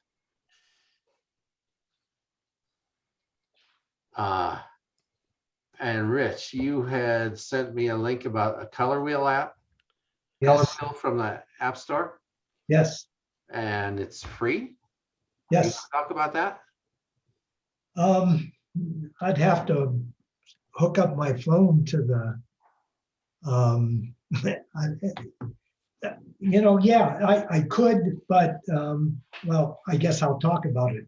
I don't want to have to try and hook that up because I've got to use Reflector 4 to actually show my iPhone on the screen so everyone can see it. But basically it's to, it gives all the color theory kinds of color combinations, complementary, opposite, triadic, dyadic, you can, and just recently, I was out there today searching for something, and I was searching for color. I was looking for a color wheel, and Adobe actually has a color wheel online that does the same thing. I can try to find it, and then if I do, I can share the screen. how about? I've got a if- color wheel, Yes, Yeah, I've got one of the those. other side of it. nice. manual. I got this at Jerry's Autorama for less than $10. I use mine well, occasionally, same as you have, Paul. I just borrow my wife's quilting color wheel. Rich, how about if you do get a chance later on and find it, maybe send me the app and I'll put that in the notes. Okay. And then how many of you have seen Sebastian Michael's Photoshop artistry? I have. I think he goes over the top for my liking. I'm probably more in the, the realist or, the primarily in landscape photography. I'm not into creating fantasy worlds and, the really far out kind of things, which, I mean, his work is, and the stuff that all his students do is really impressive, but that's just not my cup of tea. But if you are looking for some creative ideas, check out his stuff. Even if it's, it may be a bit much, but you can use some of those ideas toned down. Is that a website, Mike? It's actually a website and a class. I'll add a link to the notes. Thank you. But I took the class and I think it was great. And then there's a magazine that comes out that has the students' artwork in it, like 50 different images a month. And it's really, really fun to look at. And then Richard sent me to Painting Environments by Hardy Fowler, because I want to be able to paint backgrounds for my portrait images. Actually, his stuff taught me some things about how to improve my use of Photoshop. Yes. Yeah, I agree. It was Like what? quite impressive. Well, like adding textures to rock faces, just unbelievable. I actually have a demo of that, I think. Yeah. Good. Here's how he's creating he wants an image like Antelope Canyon. So he's sketched it out. And then he found this place in this somewhere that has colors that he likes. So he took that picture and blurred it out and twisted it around and kind of makes a background general color. And then this is that same picture. Are you sharing your screen? I'm not. Yeah, did you mean to show us something or were you just describing Imagine that. it? Thank you, Jim. Probably be much better that way, wouldn't it? I'll describe. All right. All right. Here's he sketched out this image. It's kind of, his vision was something like Antelope Canyon, and he wanted to have this slot canyon here with some light shining in on a flower. So then he liked the color of this scene. So he took that, blurred it, and stretched it around, and then he notched out here, so it wasn't there. He used something else for that part, but he wanted to get general colors. And then he took that same image. You see, this is the tracks that were on that first image, and he warped it. He warped it to follow the rock layers. Wow. And yeah, so he had this in there, and then he went and he took a selection of, actually he created, what was it? Not a brush, but a shape Yeah, a Um, shape. from a rock face, and he stretched it out and warped it to make these rock layers. And here he's actually doing the same thing on this side with the same shape, but he's warping it differently. So it really looks, it's a unique part. Right. And then he ended up with this image, which is just Wow. amazing. From, yeah, That's a Really? fantastic image. It's really, yes, It is. he painted that by hand. And most of this is just other images twisted around. And Yeah, how he warped those shapes was just amazing. yeah, Yeah, and the interesting part I thought was what he actually does with them. He actually creates a layer, places the shape. You could just as easily place a brush, stamp an image, whatever you have. And he then, he command clicks on it or control clicks on it, which actually selects the pixels. So he creates a selection from those things, that layer that he just made, and then he paints through it on the actual image, Right. or on a separate layer, which, totally blew my mind that you can even do something like that. And then he put it on the picture, and, it really is amazing. yeah. Yeah, it was a well spent $14. Yes, I agree. Actually, it's on sale now, right? Right. It goes on every week. Yeah. Don't buy it at $109. No, wait till it goes on sale. Now, you can also get it from Skillshare. That's where I watched it. Skillshare, it's like $30 a month, or maybe it's $15 a month, but or $100 a year. And there's thousands of videos there. So I have a whole year's worth of time to committed. you buy an extra disc to store all this? Oh, this is only stream. So once your year's up, it's gone. No, like I told Ann, you can actually capture those videos. That's true. You can do that. And I use, what do I use? I use, Pro something? I use Green Flick. That's very good. get what I use. Whoops. I use, looking, Flashback.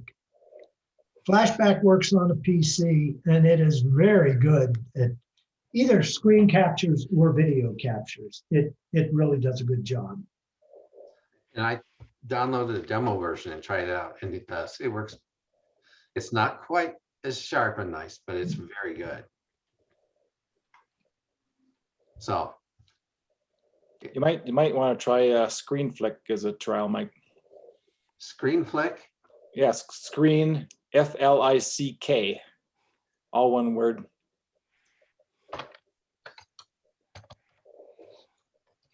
All right. I will add that to my list. Mike, I found that Adobe site. Do you want me to just demo it real quick? Sure. Yeah. Okay, whoops. I think I have to share my screen first, or You don't have to. I could just talk like you do. Yes. Okay, I got too many things here. Let me put those here. Okay, and basically, you see the web page? Yes. Okay, so that's the URL. It's color.adobe.com/create color wheel.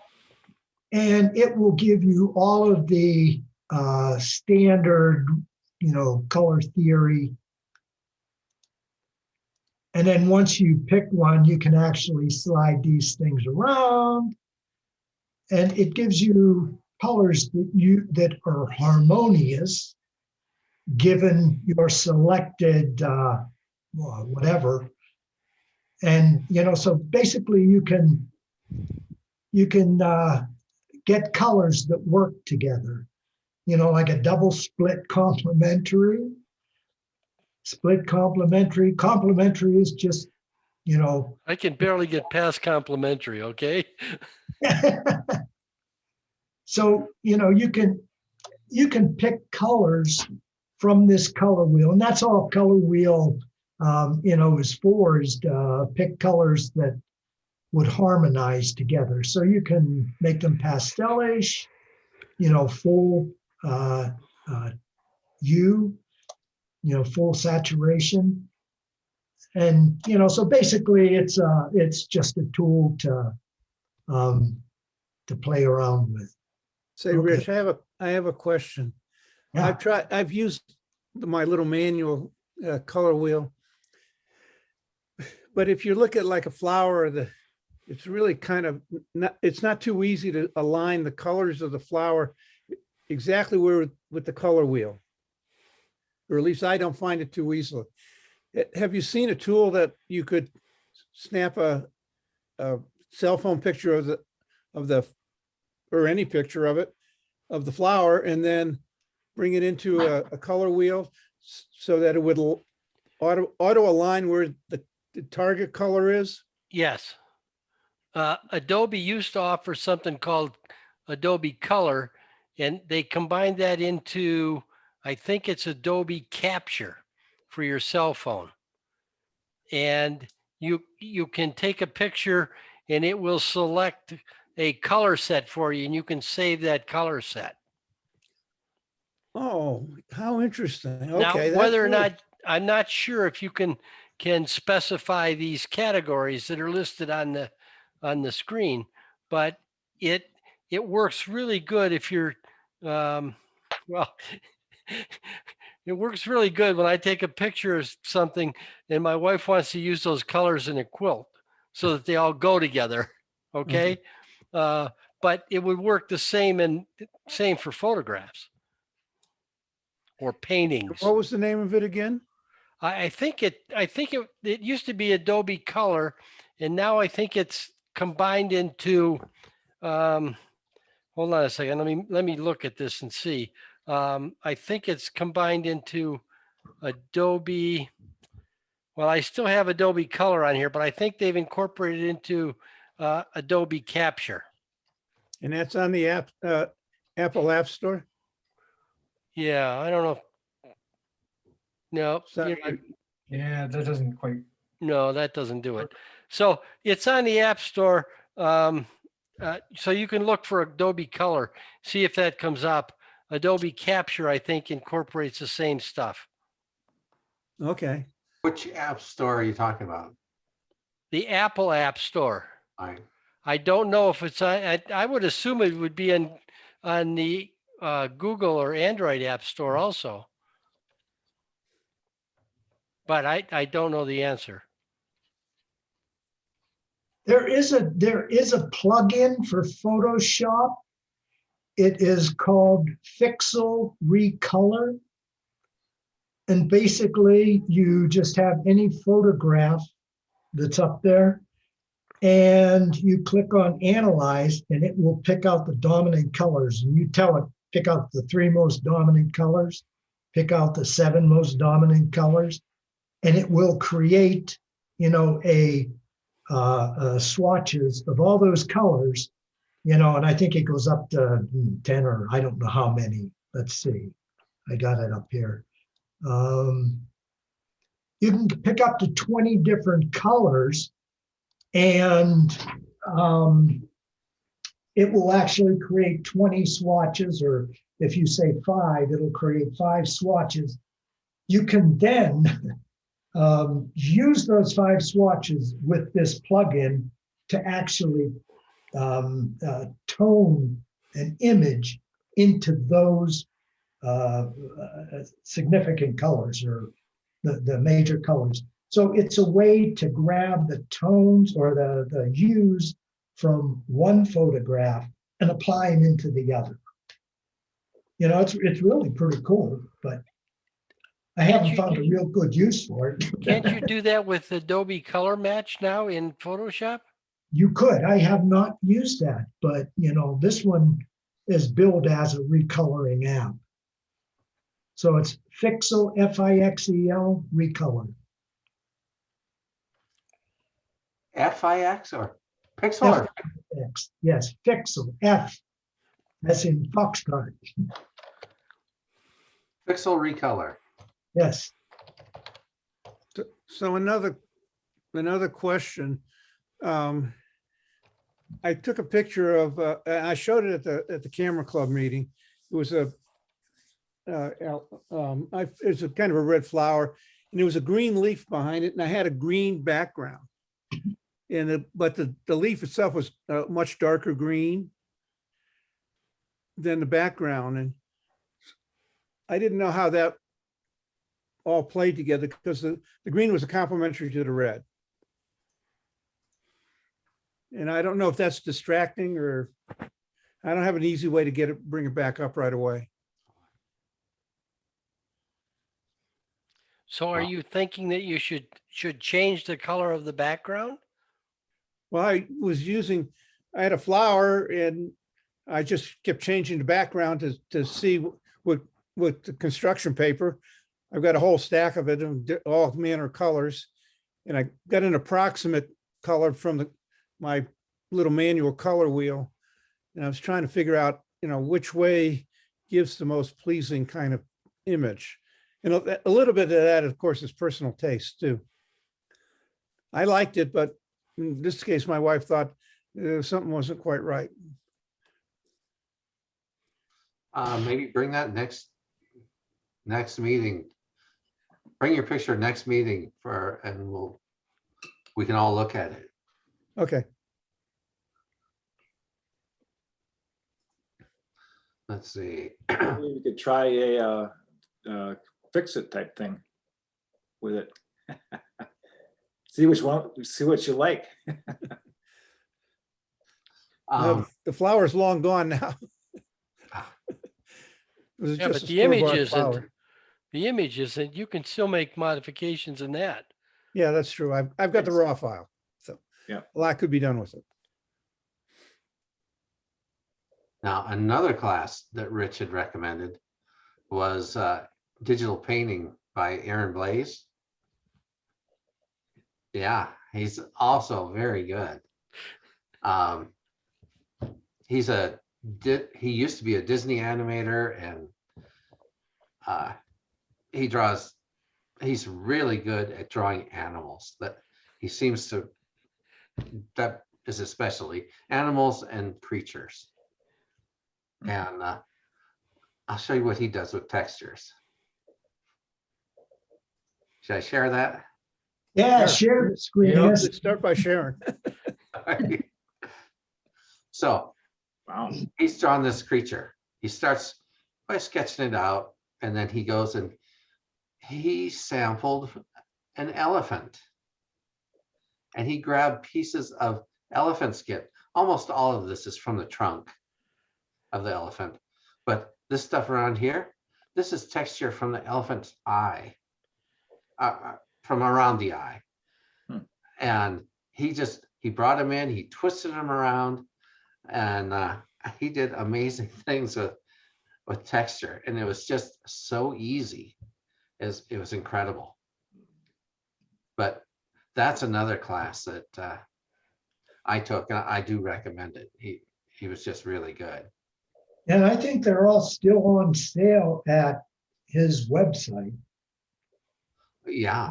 He had a whole bunch of brushes and even the courses for $1, you know. So if you were looking for brushes or even, and he's more toward the art and drawing end of things rather than photo manipulation. But the techniques he uses would be useful in any, application for photography. Did you list that before, Mike, or can you list it? Yeah, that's in my notes here. Okay, It'll great. be- And a couple of interesting things about him. He sells all these brushes, all these brush packs. And then while he's showing you how to draw, he says, of course, I only use this one brush. Yeah, it doesn't really matter. Which was just amazing. What was the other thing? Yeah, there's this class on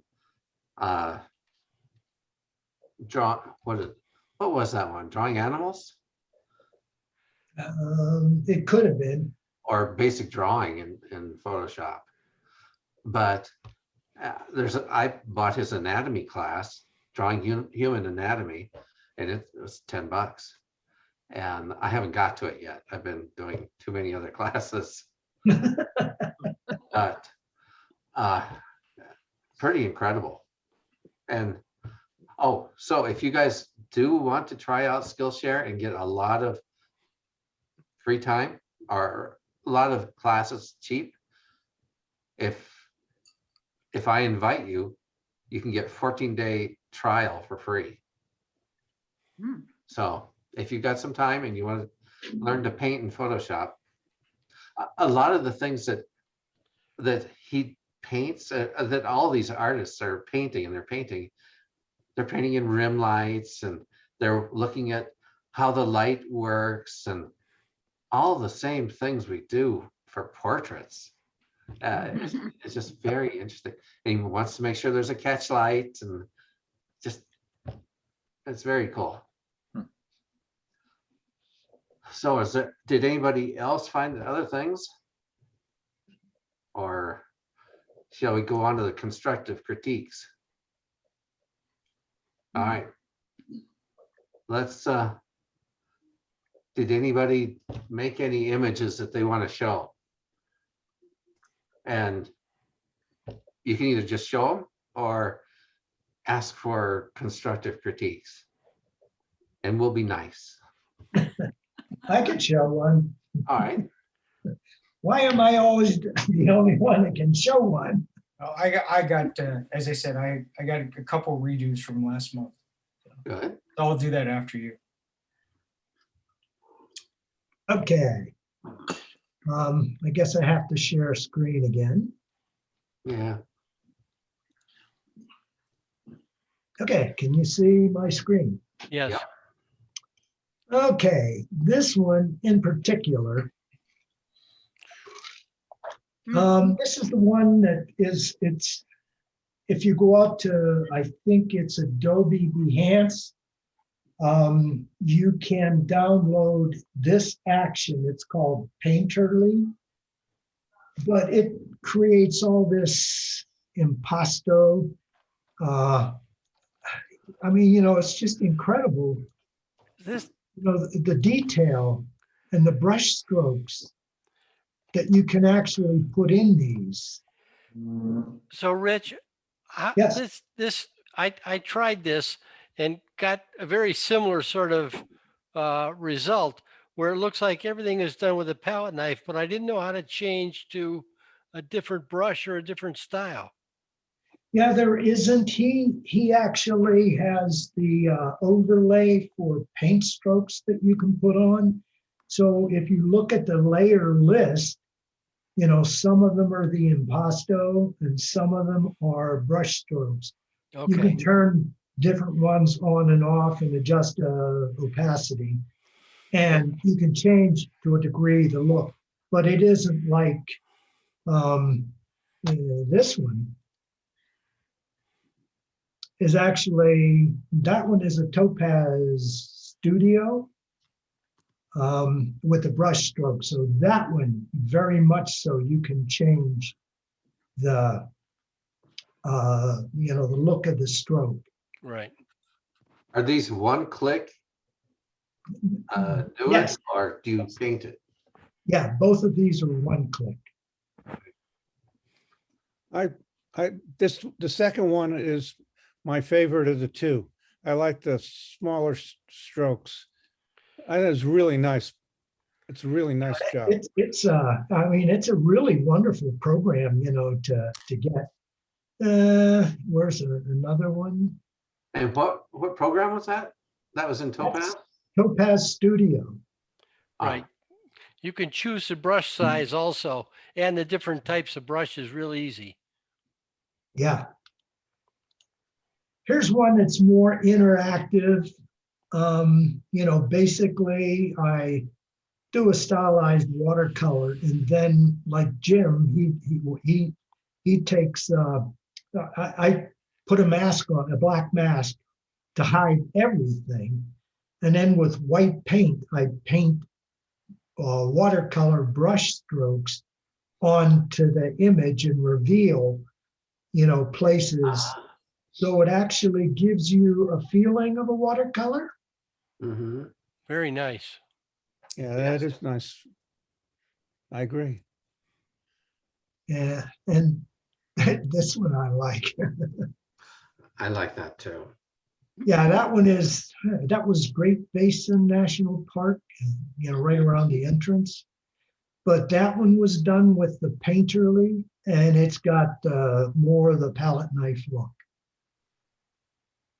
So that's, you go to Adobe Behance and download a painterly action. Yes. Very nice. What else? There's another Topaz. No, I take that back. This is Dynamic Auto Painter for Media Chance, and it is their acrylic, and that's one button. Does DAP have a Mac version yet? I don't think so. And I haven't kept up with it. There are just so many out there that can do these different things. And that's another watercolor effect. Mhm. Very So nice. there are my paintings. Very nice, Rich. Very nice. Yeah, agree. Stop sharing.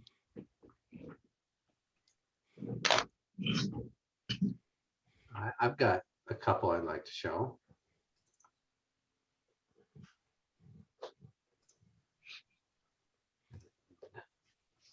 Share.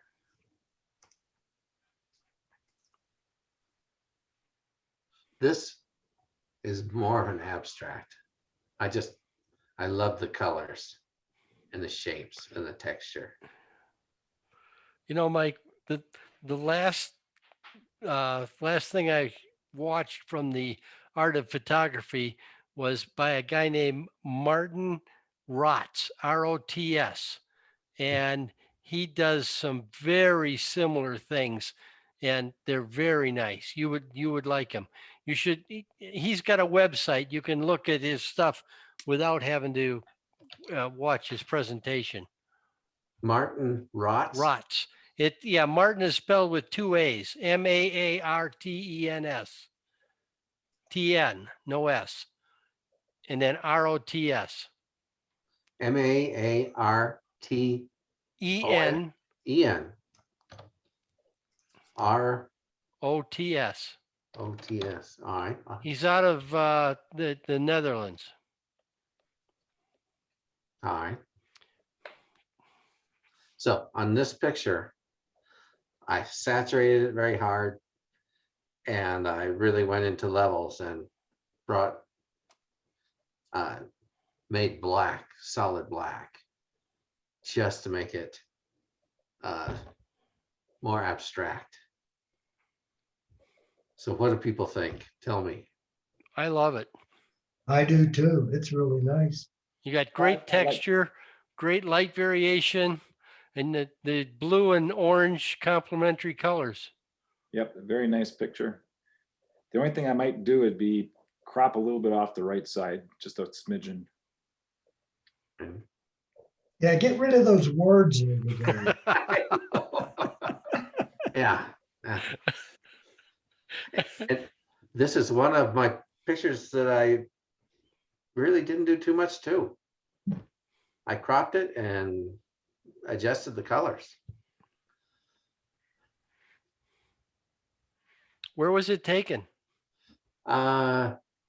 Tumakakori Mission in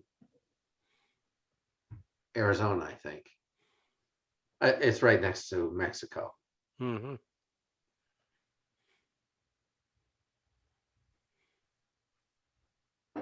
Any other suggestions? No, I just look at it and, you say, what is it? Is it, do they stick out? Is that the sun shining through porticos or, how did you actually get that? Yeah, the ambiguity is part of what really makes it, right? Yes, yeah, it's the This is- mystery, you This know, is- I only saw it as arches until you asked that question. This is looking down a hallway, light coming into the hallway from the right through these arches that you can walk through. And I guess because there's so much orange in that light, the background went way blue, but there wasn't any blue in the background. Hmm. I can show you what. This is another picture that I tried. This is the same place, but with the colors not messed with. And this didn't work out because, I was trying to figure out something for Mandy to be in, but she's way too big for this image. I didn't want to make her smaller. It just didn't work. But this is what the arches look like. Hmm. Is the light, is this, if you go back, just quick question, That one? yes, please. Is the sunlight coming from the left side or the right side? This is not real. Not real life. Oh, There's one from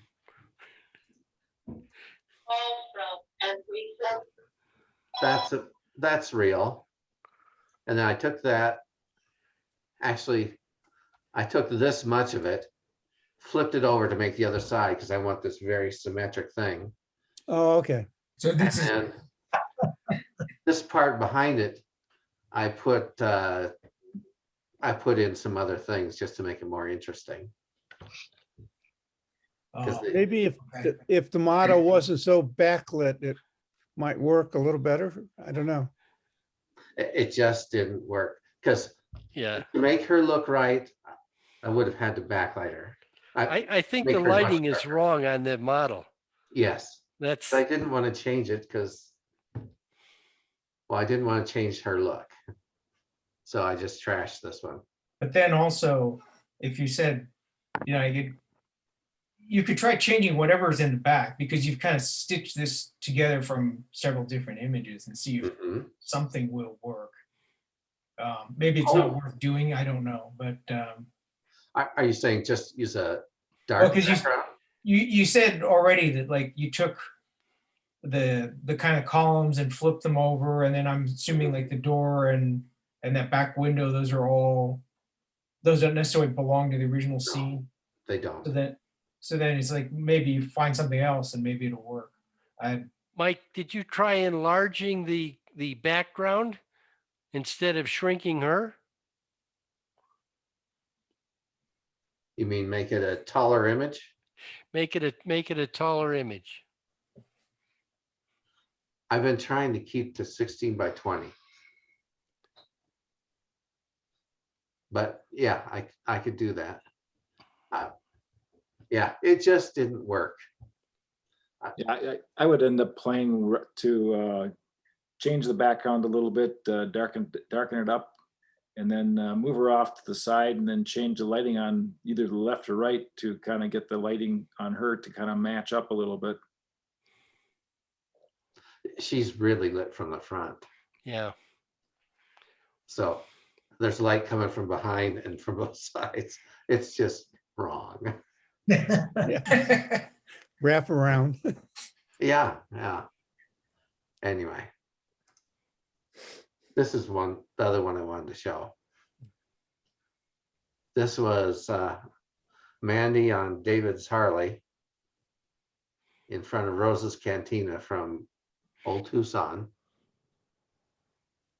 And I had to actually go in and change all the shadows around so that they matched the shadows on her face.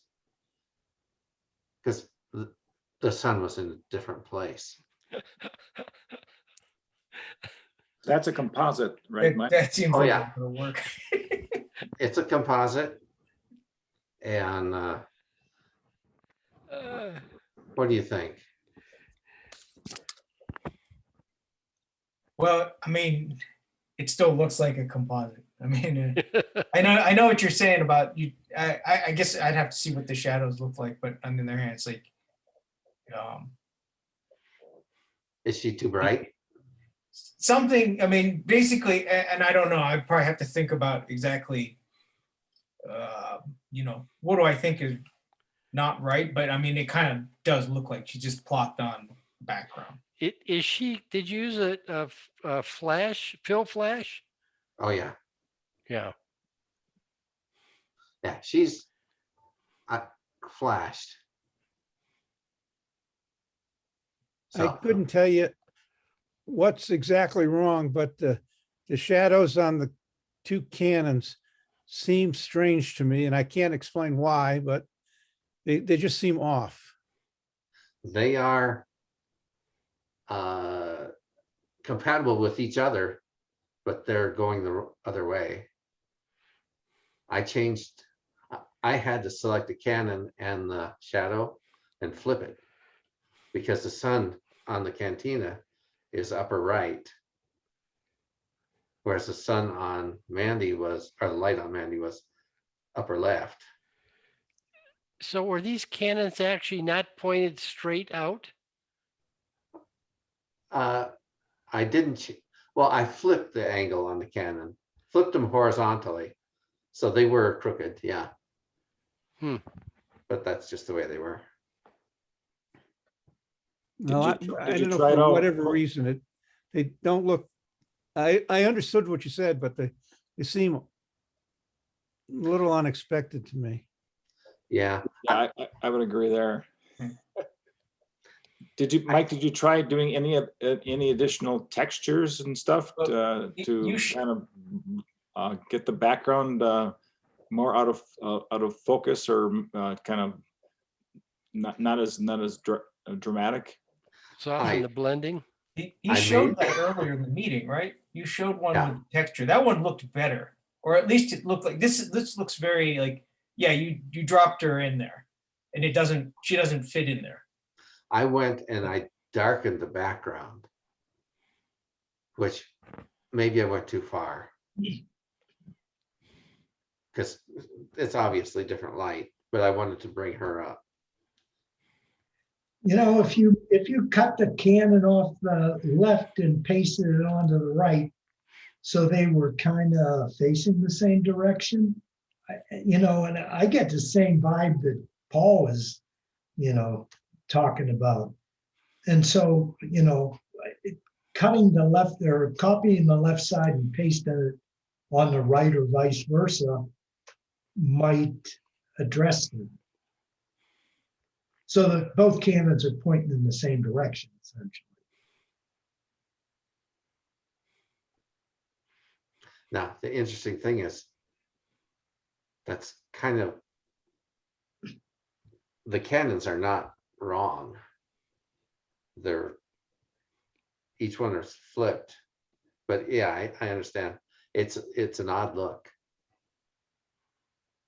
Yeah, because the face of that building is completely flat, and those cannons are pointing in different directions. That's what's so strange about it. Well, that would be okay, but the shadows don't go with that, those two cannons. They either have to be shortened, one of them shortened, or, the angle changed or whatever. You said you put those shadows in, didn't you? No, those are the shadows that were there. Huh. Let me show you a picture. Wow. Actually, hard to we're believe. we're criticizing these cannons and the angle, and the real subject here is Mandy, and the way she's lit doesn't fit. Yeah, I think that's the problem.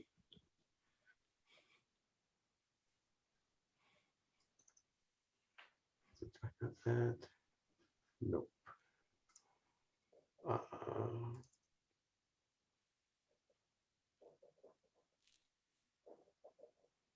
You know, when Paul mentioned the cannons, that's all I could see.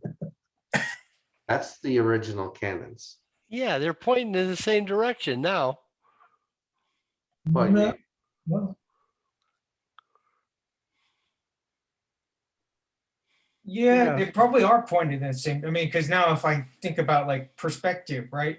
Yeah, The if you were saying like, okay, where is it vanished to? Then these two cannons, or whatever they are, they probably look like they're sticking perpendicular out of the building wall. Yeah, Right. And perpendicular. you do the other in your other photo or your manipulated photo, then it looks like they're pointed All inward. right. All Right. right. All right. So if I that's, were, it's the vanishing point. Yeah, right. For Yeah. those- From based on vanishing point, these are pointed. this On is the an real photo, they're expanding pointed. universe. They're the same, right? And the other one, it's like they're pointed kind of inward, right? Cross-eyed. Yeah. you know, Yeah. I did Well, not that's one way realize to that. put it, yeah. All right, that's excellent. Because I knew it bothered me. I didn't know what was wrong. And now I see, now I understand. I can fix that. I'll leave the shadows, but change the angle, put the cannon barrels back. All right, so if that is fixed, what about Mandy? Should I not have made it that So dark? what if you had dropped Mandy into the, your original photo is brighter. Yeah, Do you fit better? she matched better, but I wanted to give her more contrast. Okay. But Did you try toning it, do put a toning on to unify all the colors, bring it into the same, complementary or, analogous color system? I did not. Actually, if you had CC, Mike, you could probably do the color matching, and that might solve this. All right. Well, those are some great ideas. Thank you.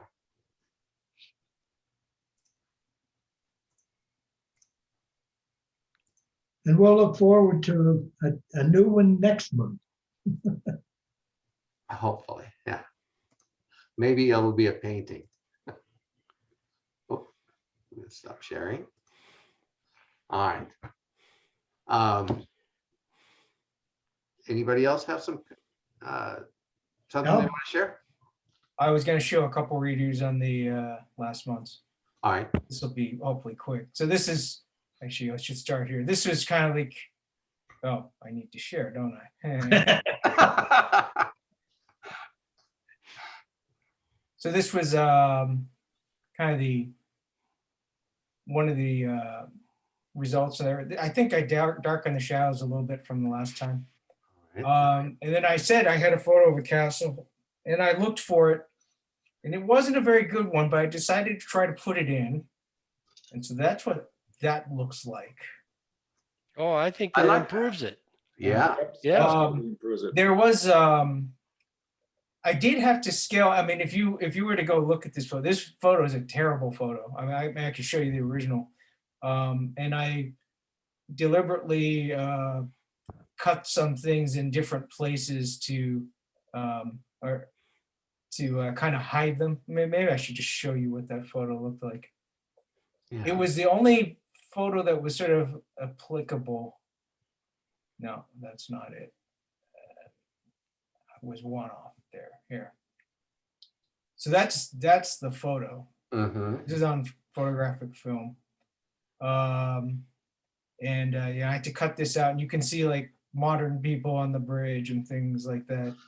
The branches, I kind of concealed them, and I did scale it up. Originally, I tried to scale it up less, but then it was sort of like I don't think I still have that one, but I had the castle smaller and it didn't look right.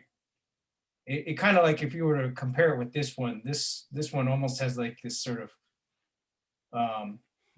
pyramid, triangular type of Mhm. appearance, right? Big And then rock. this kind of, it's not quite the same, but it kind of duplicates that. But then if the castle was too small, it kind of felt like that was lost and I just had too much sky. That was kind of my feeling.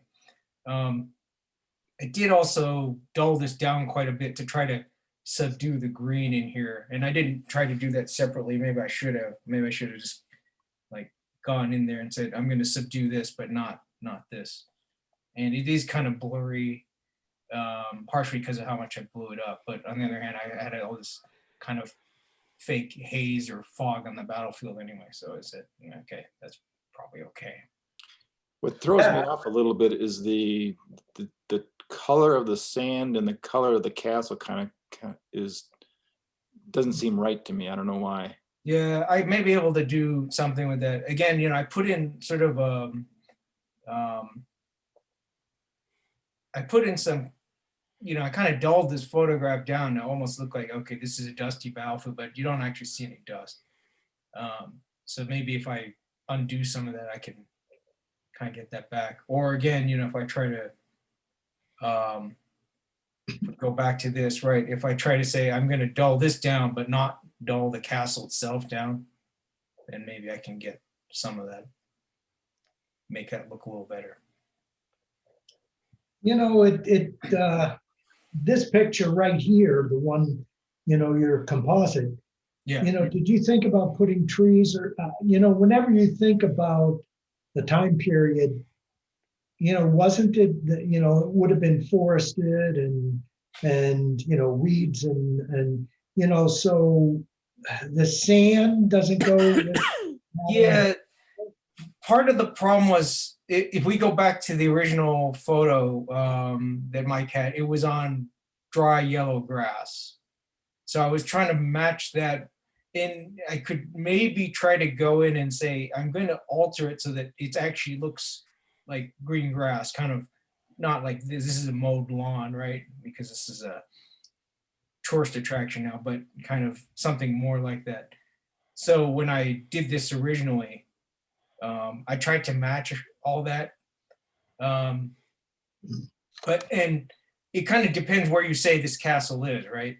If I say that this is in England or something, it's like, no, this doesn't, I would, unless you have a massive drought or something, it's like I shouldn't have yellow grass.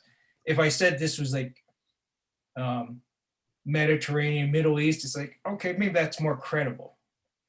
They could be crusaders and Yeah, I think this is the if I was to criticize a different way, it's like I think the armor and things like that are not entirely consistent with that period. There's probably, well, not with the first Crusades, but later on,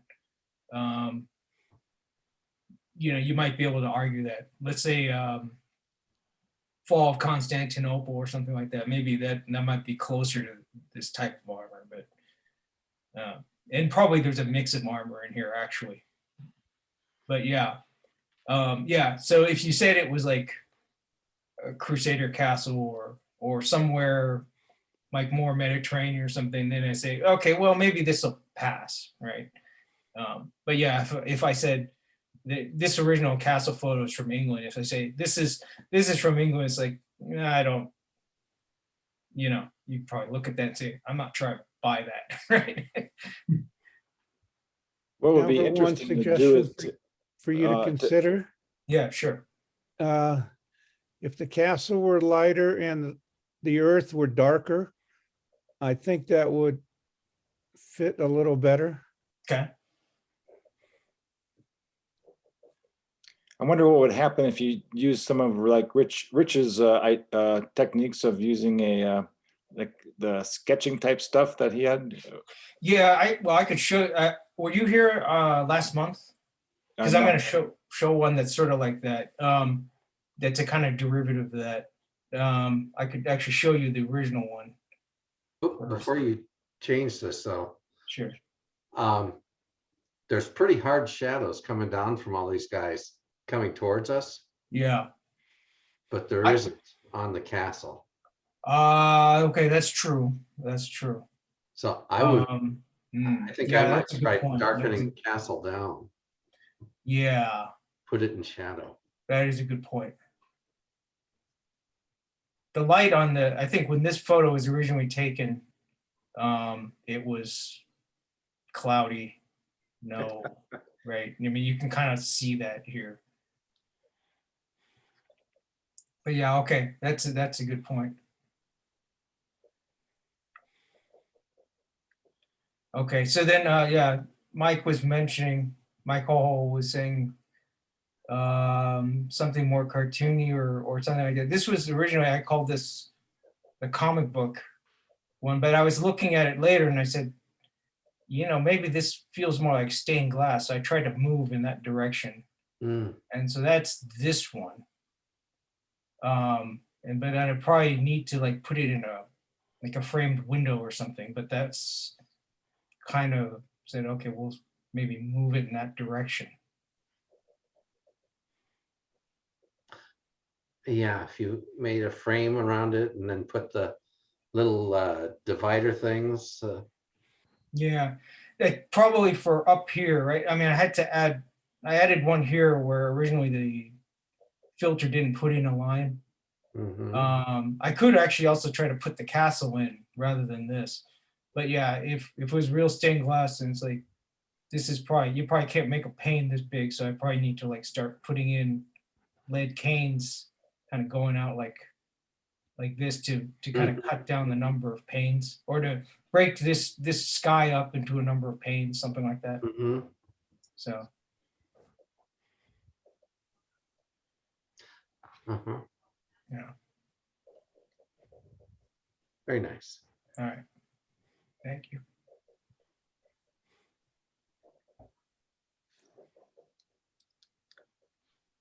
Do we have any others? All right. So I added a new section. What kind of things have you been working on? I really haven't been out taking pictures of much for a long time. And actually, I've been taking a lot of these Photoshop painting tutorials, which we discussed, and even some Corel Painter tutorials. And I really want to use Corel Painter to make some backgrounds because I think those could be really cool. Did you do that fire one in Corel Painter? I did. And if you look at it up close, you can see that there's some impasto texture in it that really makes it look nice. But it's not quite what I'm looking for. It's getting closer. A matter of fact, well, yeah. What have you guys been working on? I was given a request from a sister-in-law to resurrect a picture, and I think it's going to be a near impossible, but I said I would try my best. Let me show you this. I scanned it yesterday. Let's see here.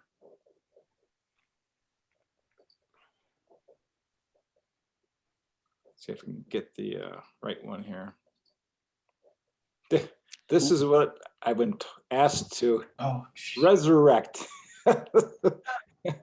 There's a brother and sister. They're supposed to have blonde hair, emerald green around the collar of the girl. And I like, oh no. So Michael, there's a site that genealogists use called MyHeritage. They're out of Israel, and they have recently put an app up, I guess, which resurrects old photographs like this. So you you might be able to do it for free. I don't know what the policies are. And in some photos it works fantastic, and in some photos it doesn't work at all.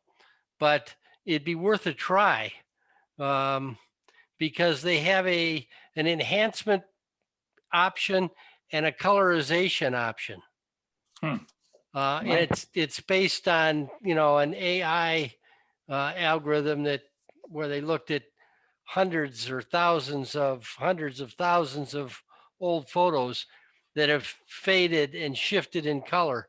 So you might give it a try if it's available without, becoming a member. MyHeritage. MyHeritage.com, and it's a company out of Israel. It does genealogy, mostly genetic genealogy. Okay, thank you. Back in the old days, what they used to do was hand color pictures. Right. And, and with Photoshop, that it makes it even easier. And, certainly that might be an option that, some of the stuff that Aaron Blaze was doing, as far as, painting and making it look 3D with the shading and everything. That's the kind of thing that you could actually maybe pull, resurrect a photo up, Right. something like that. You're talking repainting it. Yes, Yeah. yeah. Michael, if you send me the image, I'll give it a try on MyHeritage. If you can't do that. Okay, yeah. Okay. I told my sister-in-law there's no promises, and I don't know when I'd even be able to get it back to you. When she showed me the picture, I go, oh no. Like, I think, and maybe you guys may have a lot more experience, so maybe but this is just kind of like, I'm thinking I would attempt to attack this, right? I don't know, do any scanners have more than 8-bit for each color channel? Or you could attempt to rephotograph it in RAW, and I don't know if that'll work, but on the other hand, it's like, one of the things I'm thinking is what the histogram of this must look like. And you may, I mean, the thing is, if this was actually in RAW, right, and obviously it's not, you might be able to pull more out of this than you think you can. That was kind of my thought. I don't know if that would work, but if somebody gave me this photo, I would try to do something along those lines. I think you're suggesting of actually photographing it rather than using a scanner. Either, well, yeah, if the scanner doesn't have, photographing might be better, because the scanner might say, I'm gonna just put the lighting at a certain point and it'll just blow it out anyway. But then maybe if you say, I'm gonna photograph it and not try to make sure that you're not gonna have anything blown out, and then try to use the RAW on it, maybe you'll get more out of it than you think you can.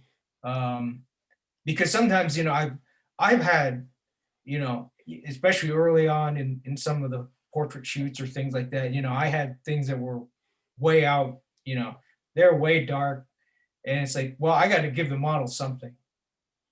And then you find out, it's like, you actually can, you may be able to squeeze more out than you think you can.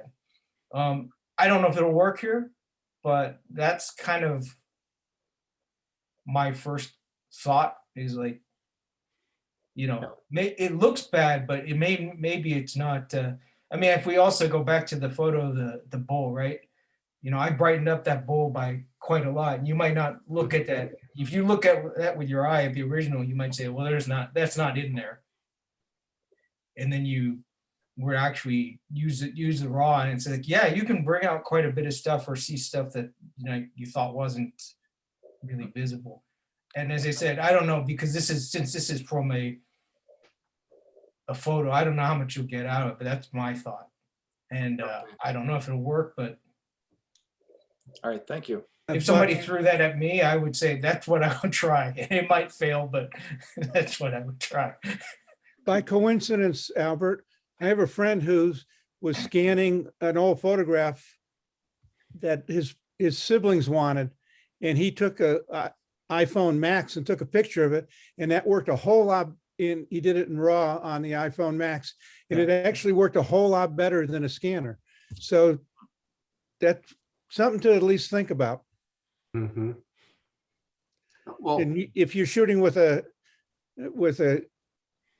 digital SLR or mirrorless, you'll get 14 bits in color typically. Yeah, because I mean, like right now, if you were to take that, if it was 8-bit and it kind of looked like that, maybe you could say, I'm going to adjust all the curves, right? And get something out of it. And it might have like a lot of, artifacts from, trying to stretch out that too much. But then, yeah, if we were doing like from RAW or something, it's like, maybe you'd have a better shot. Even if it came out a little bit noisy, maybe you could say, okay, it's not as bad as that, and I can try to clean up the noise afterwards, something like that, right? That's what I would think if I saw that photograph and somebody said, you try to, you make this look better.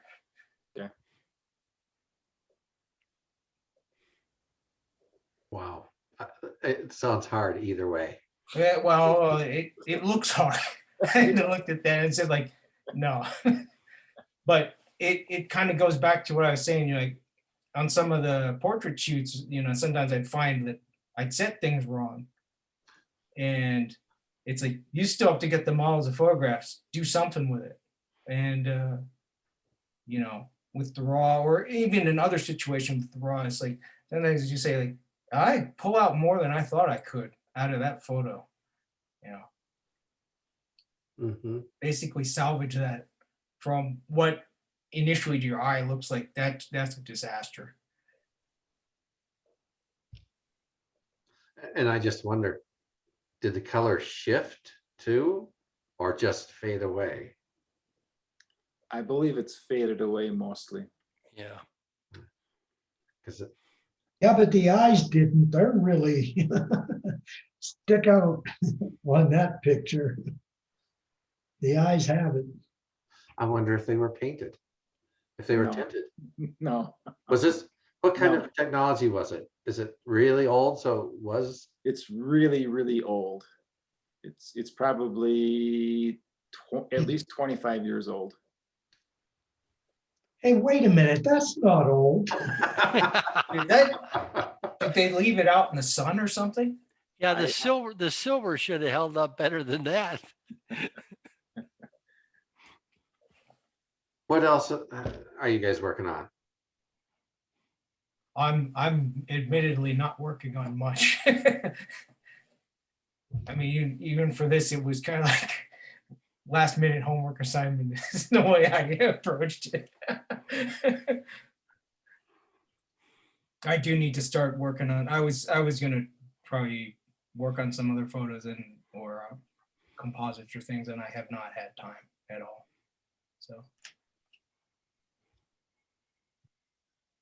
I do get out and take pictures, so I still take a fair number of pictures, but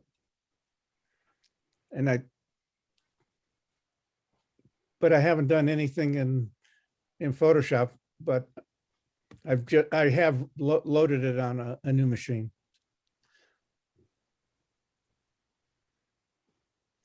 And you've been taking any pictures? You're muted, Dan. and we can't hear you. We can't hear you. All right. Yeah. Can you hear me now? Yeah. Yeah. Yes. Sorry, I'm eating a late dinner. I just haven't been out very much at all. We are downsizing, so it's have too much to do. So learning a little bit of Photoshop is my project right now. All right. All right.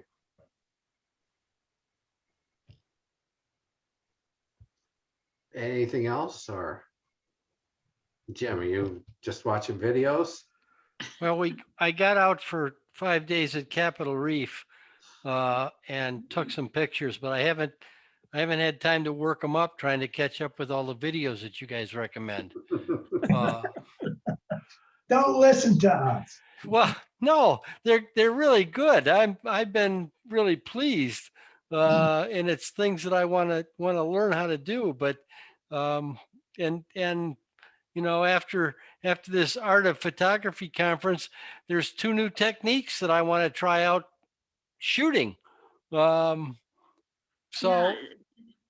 Jim, did you, this thing about ICM, do you folks know about ICM? I'd never heard of it before, intentional camera movement. yeah, actually, I took some pictures like that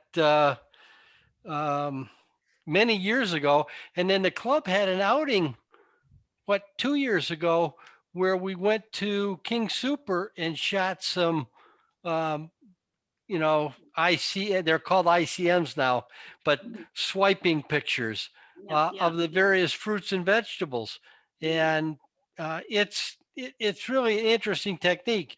But you take hundreds of pictures and you get 1 or 2 that you like. Right, right. Right. The first one I actually took, this is a sad story.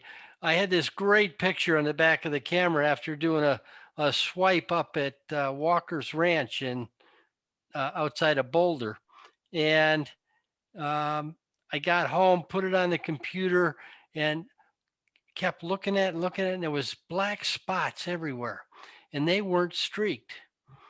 My lens was so dirty that Oh, that it ruined the picture. So I had to I took a still picture that wasn't ICM'd and did the blur in Photoshop and got a decent picture out of it. That's interesting. Interesting.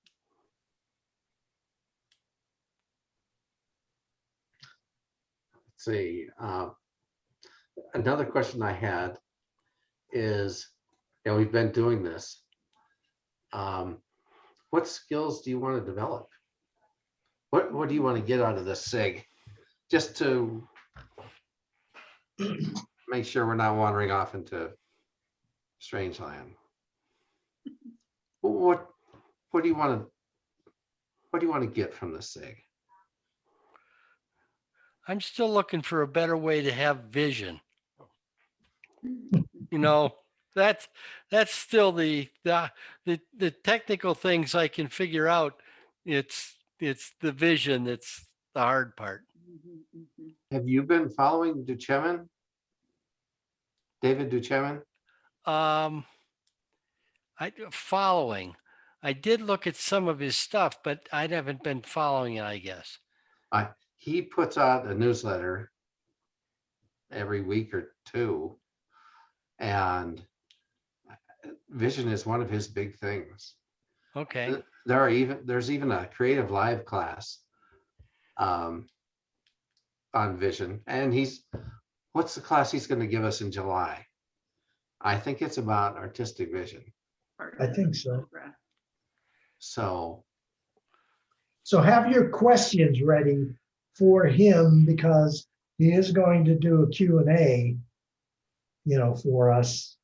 And, I'm sure he gets bombarded with that. How do I find my vision? Well, Right. the optometrist down the street here is really good.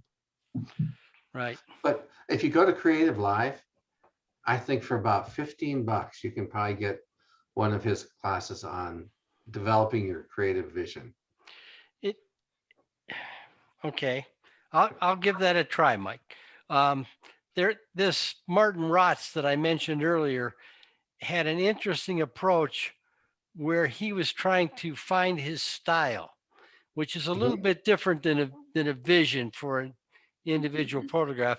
But he went out and took pictures within a 1 kilometer radius of his house. And at the end of the week, he looked at all the pictures and he could identify the things that he liked. It was almost like a scientific experiment. He Uh-huh. laid out an experiment, went and did it, and then his style sort of rose to the top. Now I've never been committed enough, I guess, to go out and, shoot 50 pictures every day for a week and within a mile of my house, but it could work. What about just looking at your old pictures? Look through your old pictures and figure out which of those you like. Mhm. Yeah. What I like is anything that's new. All right. Well, all right. Part of this question is, what are your inspirations? Now, I do spend a lot of time looking around at images on the internet, looking for things that I like. Right. If I find something I like, I save it off to a directory. And there are definitely some things that I like. Like I like Carol Bach's work a lot. And that's why I'm trying to figure out how to paint my own backgrounds and my own textures, because he's a painter and he does a lot of very sexy women in very abstract, beautiful scenes, abstract stuff. Can I show you something? Sure. All right, this is, Abstract's interesting. all right.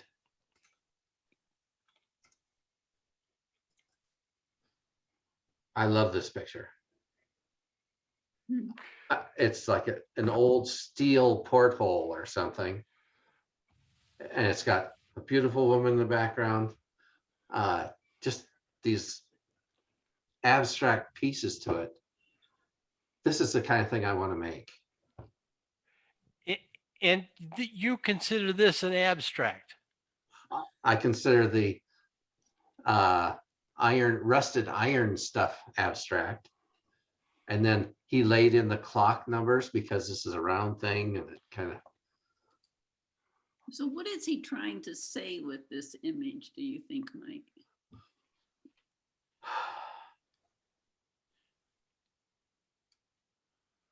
Maybe something about passage of time.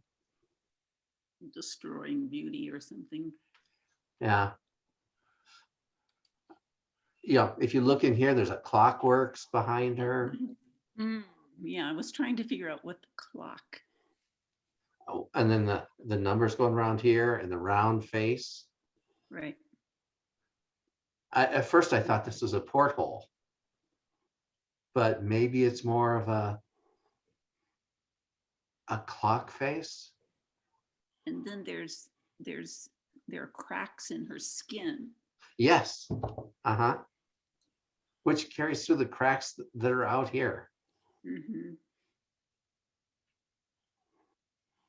Interesting. So I like this. And here's another one that he did. It's tiny, but this, there's the great curves of the woman.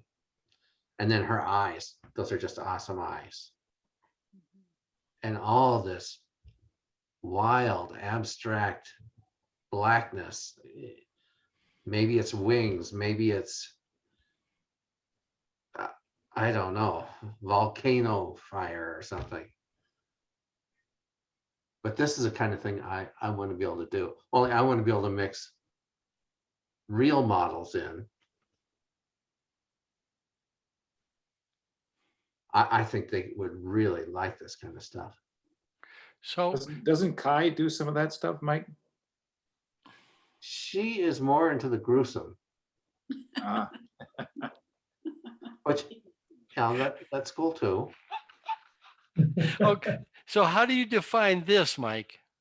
As if Kai does gruesome, where does this fit?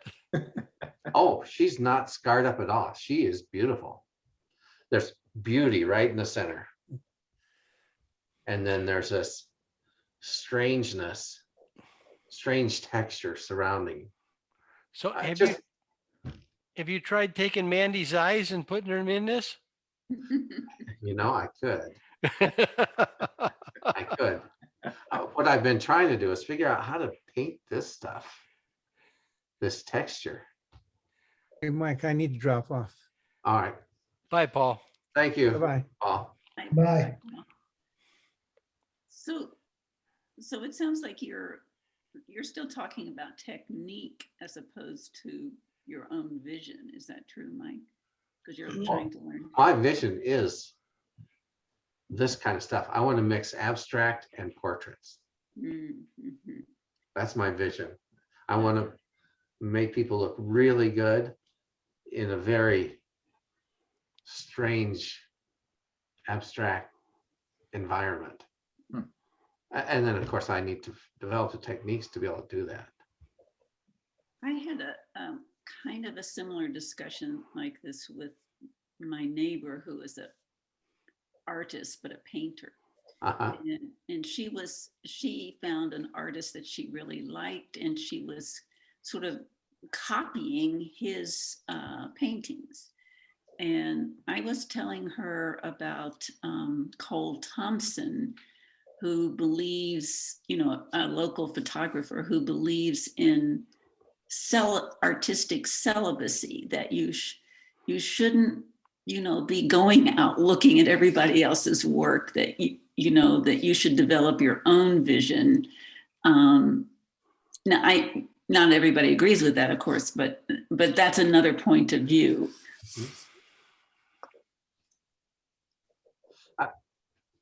You're right. It's another point of view. I did not agree with it. Yeah. Right now, I am trying to copy some of his works Mm-hmm. so I can understand the techniques. Technique, right? And then, because creativity, one thing that Chairman was saying is most things have been done. Really. But true creativity is how you combine things. Like you look at this guy and he does great skies, and this guy does wonderful elephants, and this guy does aliens.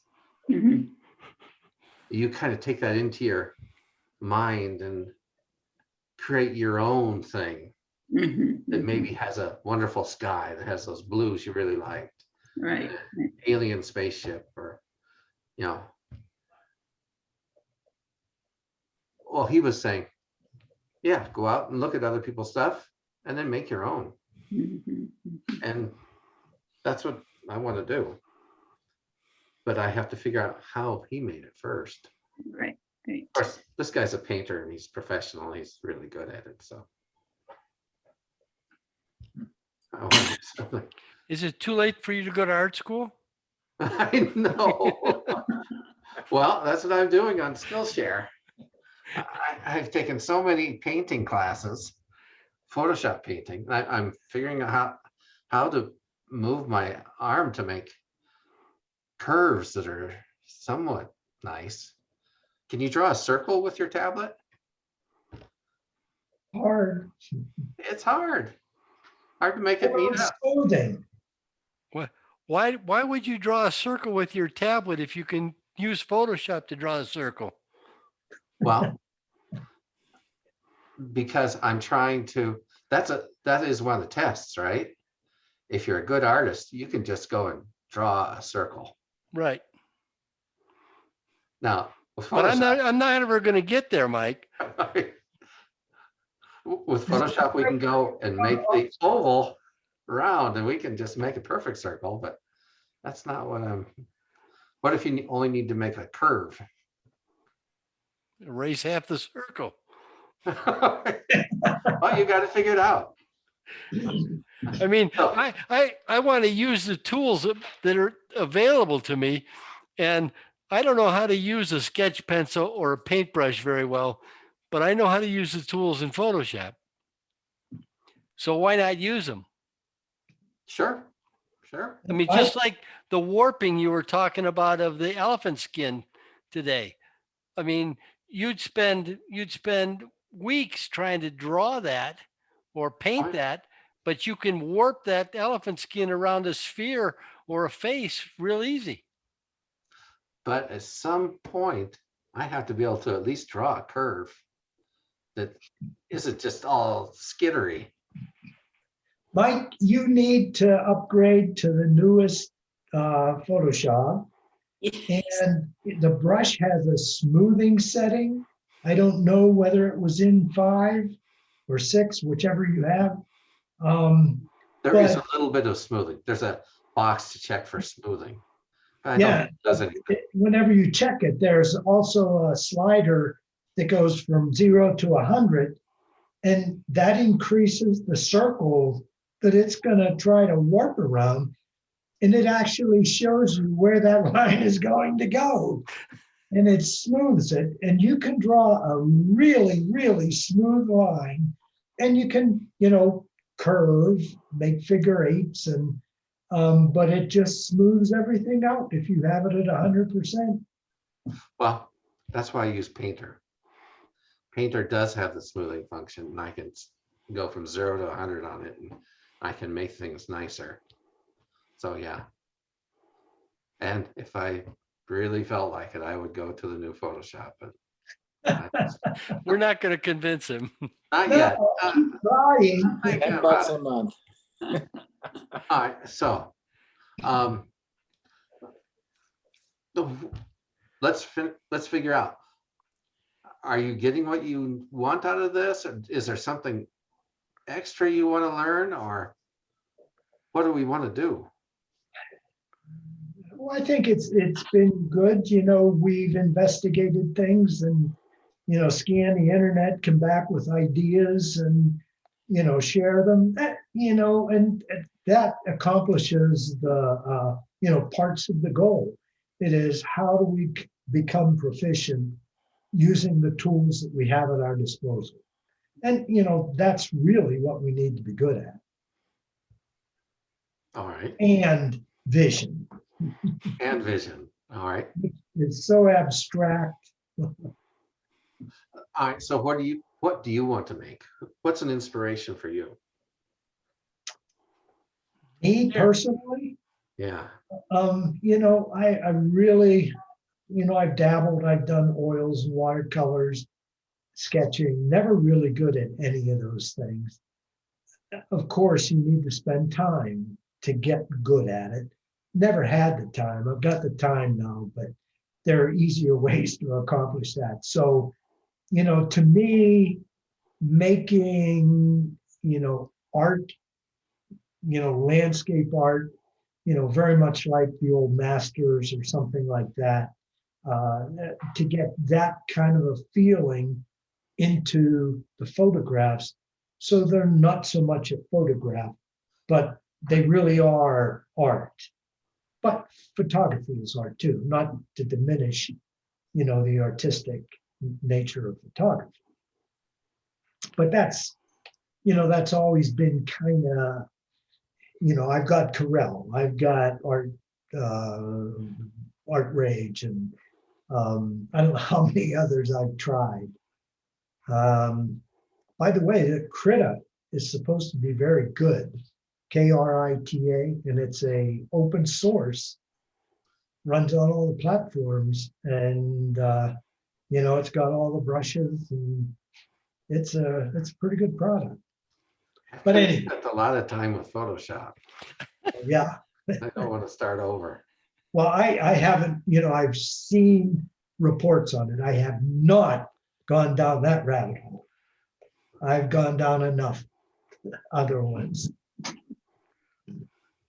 gonna have to drop off here. So Any suggestions for inspiration or what you want to do? no, well, I have some ideas. Again, I haven't been able to do much. At least right now, it's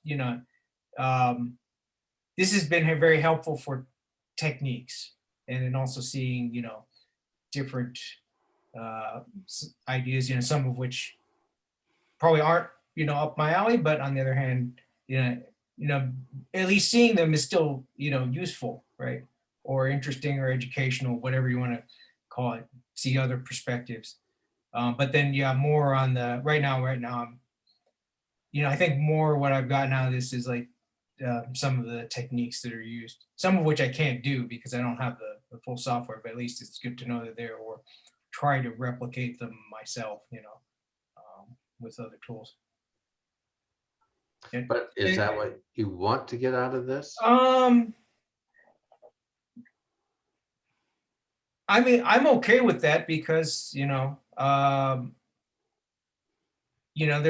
there's more stuff to learn. I still consider myself inexperienced in a lot of these things. So even if I said, is that the first thing I would want to get out of anything, any kind of activity? It maybe I'd have to think about that, but it's something, it's still something that's going to be helpful to me. So I'm fine with that. All right. I'll take that. Anyway, I got to take off here. So Right. see you guys. Thank you. Yeah, Albert. And how about you? Before you leave, Oh, yeah, I think I'm getting out of this exactly what I wanted, which it's forcing me to learn some photo, to start learning Photoshop.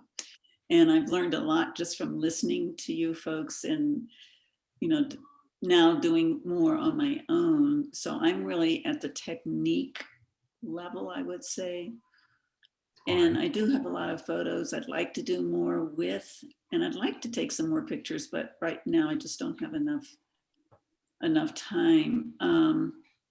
But yeah, I like all the discussions that we're having. I think it's very, it's very meaningful for me. all right. Michael? Yep. So what I'm trying to get out of this is to improve my skills that I currently have on Photoshop. Some of the different things that people have been just demonstrating have been very good. In the near future, I'd like to be able to do kind of what you're discussing about, Mike, of a picture of an individual, and then perhaps doing a little bit of abstract or doing some composites. One of the things that my granddaughter had said, "Hey, Grandpa, can you take a picture of me and kind of put me in the Hogsworth Castle or whatever?" Mm-hmm. So I go, well, I think I could attempt that when I kind of get a little more time here, but I definitely need to improve my skills at compositing and doing some more artistic things and using brushes, etc. So what we've talked about so far is good, and what I see you trying to do would be helpful to me. The additional thing that I'd like to see some more examples of would be the painterly type effect, the watercolor, the sketch type stuff, to know how to do those things effectively. It kind of blew me away to see what was shown tonight of the different things with the cowboy and the bull. It's like, wow, it's like that would be very good to learn how to do that. Are you thinking more of how to do that in like a Topaz one-click kind of thing? Or I would start there. I do not have Topaz at all. So that would be an investment for me to go through. And I think, I don't even know what all Topaz offers and whether or not you can buy like a complete suite that gives you all the stuff that I might need, or you just have pick. a lot of money. That's what I kind of heard. And I like, oh, Yeah. And so that would be of interest to me, to do a one-click type thing, but then to get to the point where you're discussing, Mike, of adding your own stuff in, specifically in different areas. if to be effective and efficient and not take 4 days to do it. It's like, I don't have the time, even though I'm retired. So more things in life to do than sit behind a computer all day long. True. As far as is like the vision and stuff like that, I've got books that I've collected over the period of time about something like that, and I could perhaps go through my library and pick out some things that could be helpful to other people. So I'll try to mark that down maybe the next time around to be able to share some of that stuff, either the names of the books or some of the techniques that people are using to find your vision, etc. So, All right, one last question before everybody leaves. What do we want to talk? What do we want to have for a topic next meeting? We could do something like developing a vision, or developing creativity, getting past a creative slump, or Maybe some of us should go out and take a picture. yeah. With what we think is a vision. Do we want to talk some more about composition, or talk about composites, or disintegration techniques? You know, the pictures where somebody's turning into dust. Yeah, I once had a vision that I was going to do the burned out fire from Cameron Peak to a green and have the disintegration between the two. But I never got the fire pictures. So No. that's of interest, obviously, Mike. If you know, What do we want to do? Give me some suggestions. I mean, the things that we picked are very, more or less definable. But whenever you say, let's talk about, creativity and vision, that is such a nebulous topic. And how do you even discuss it? Oh, That, I don't know that I could go away and study and come back with anything intelligent to say. I'm with Rich on this. it's a hard thing. My training has always been in science and learning techniques, how to do things physically with, and this thinking about art is hard. It's not natural to me, but it helps me a lot. mhm. Our discussion on composition, very valuable. So I wouldn't count it out. And Duchemin, I've watched some of his stuff, and he brings up some really interesting things. Maybe, Mike, we pick a couple of topics for next month and say one could be creativity, another could be another aspect that we've kind of started going through already, to go in a little bit deeper. All right, we can do that. Should we each pick a project to work on? I have mine. I know. Yeah. That's right. I have my project. I'm trying to figure out those textures. Well, I have mine too. I'm not sure. I'm going to try some light painting Mhm. to All right. create abstracts, Mike. Mhm. All right. Different abstracts than what you defined, but Captured in the camera. yes. One thing that we didn't talk about today that was on the list was edges. Yes. Borders and Oh, stuff. borders and edges. Yeah. Mhm. Yeah. I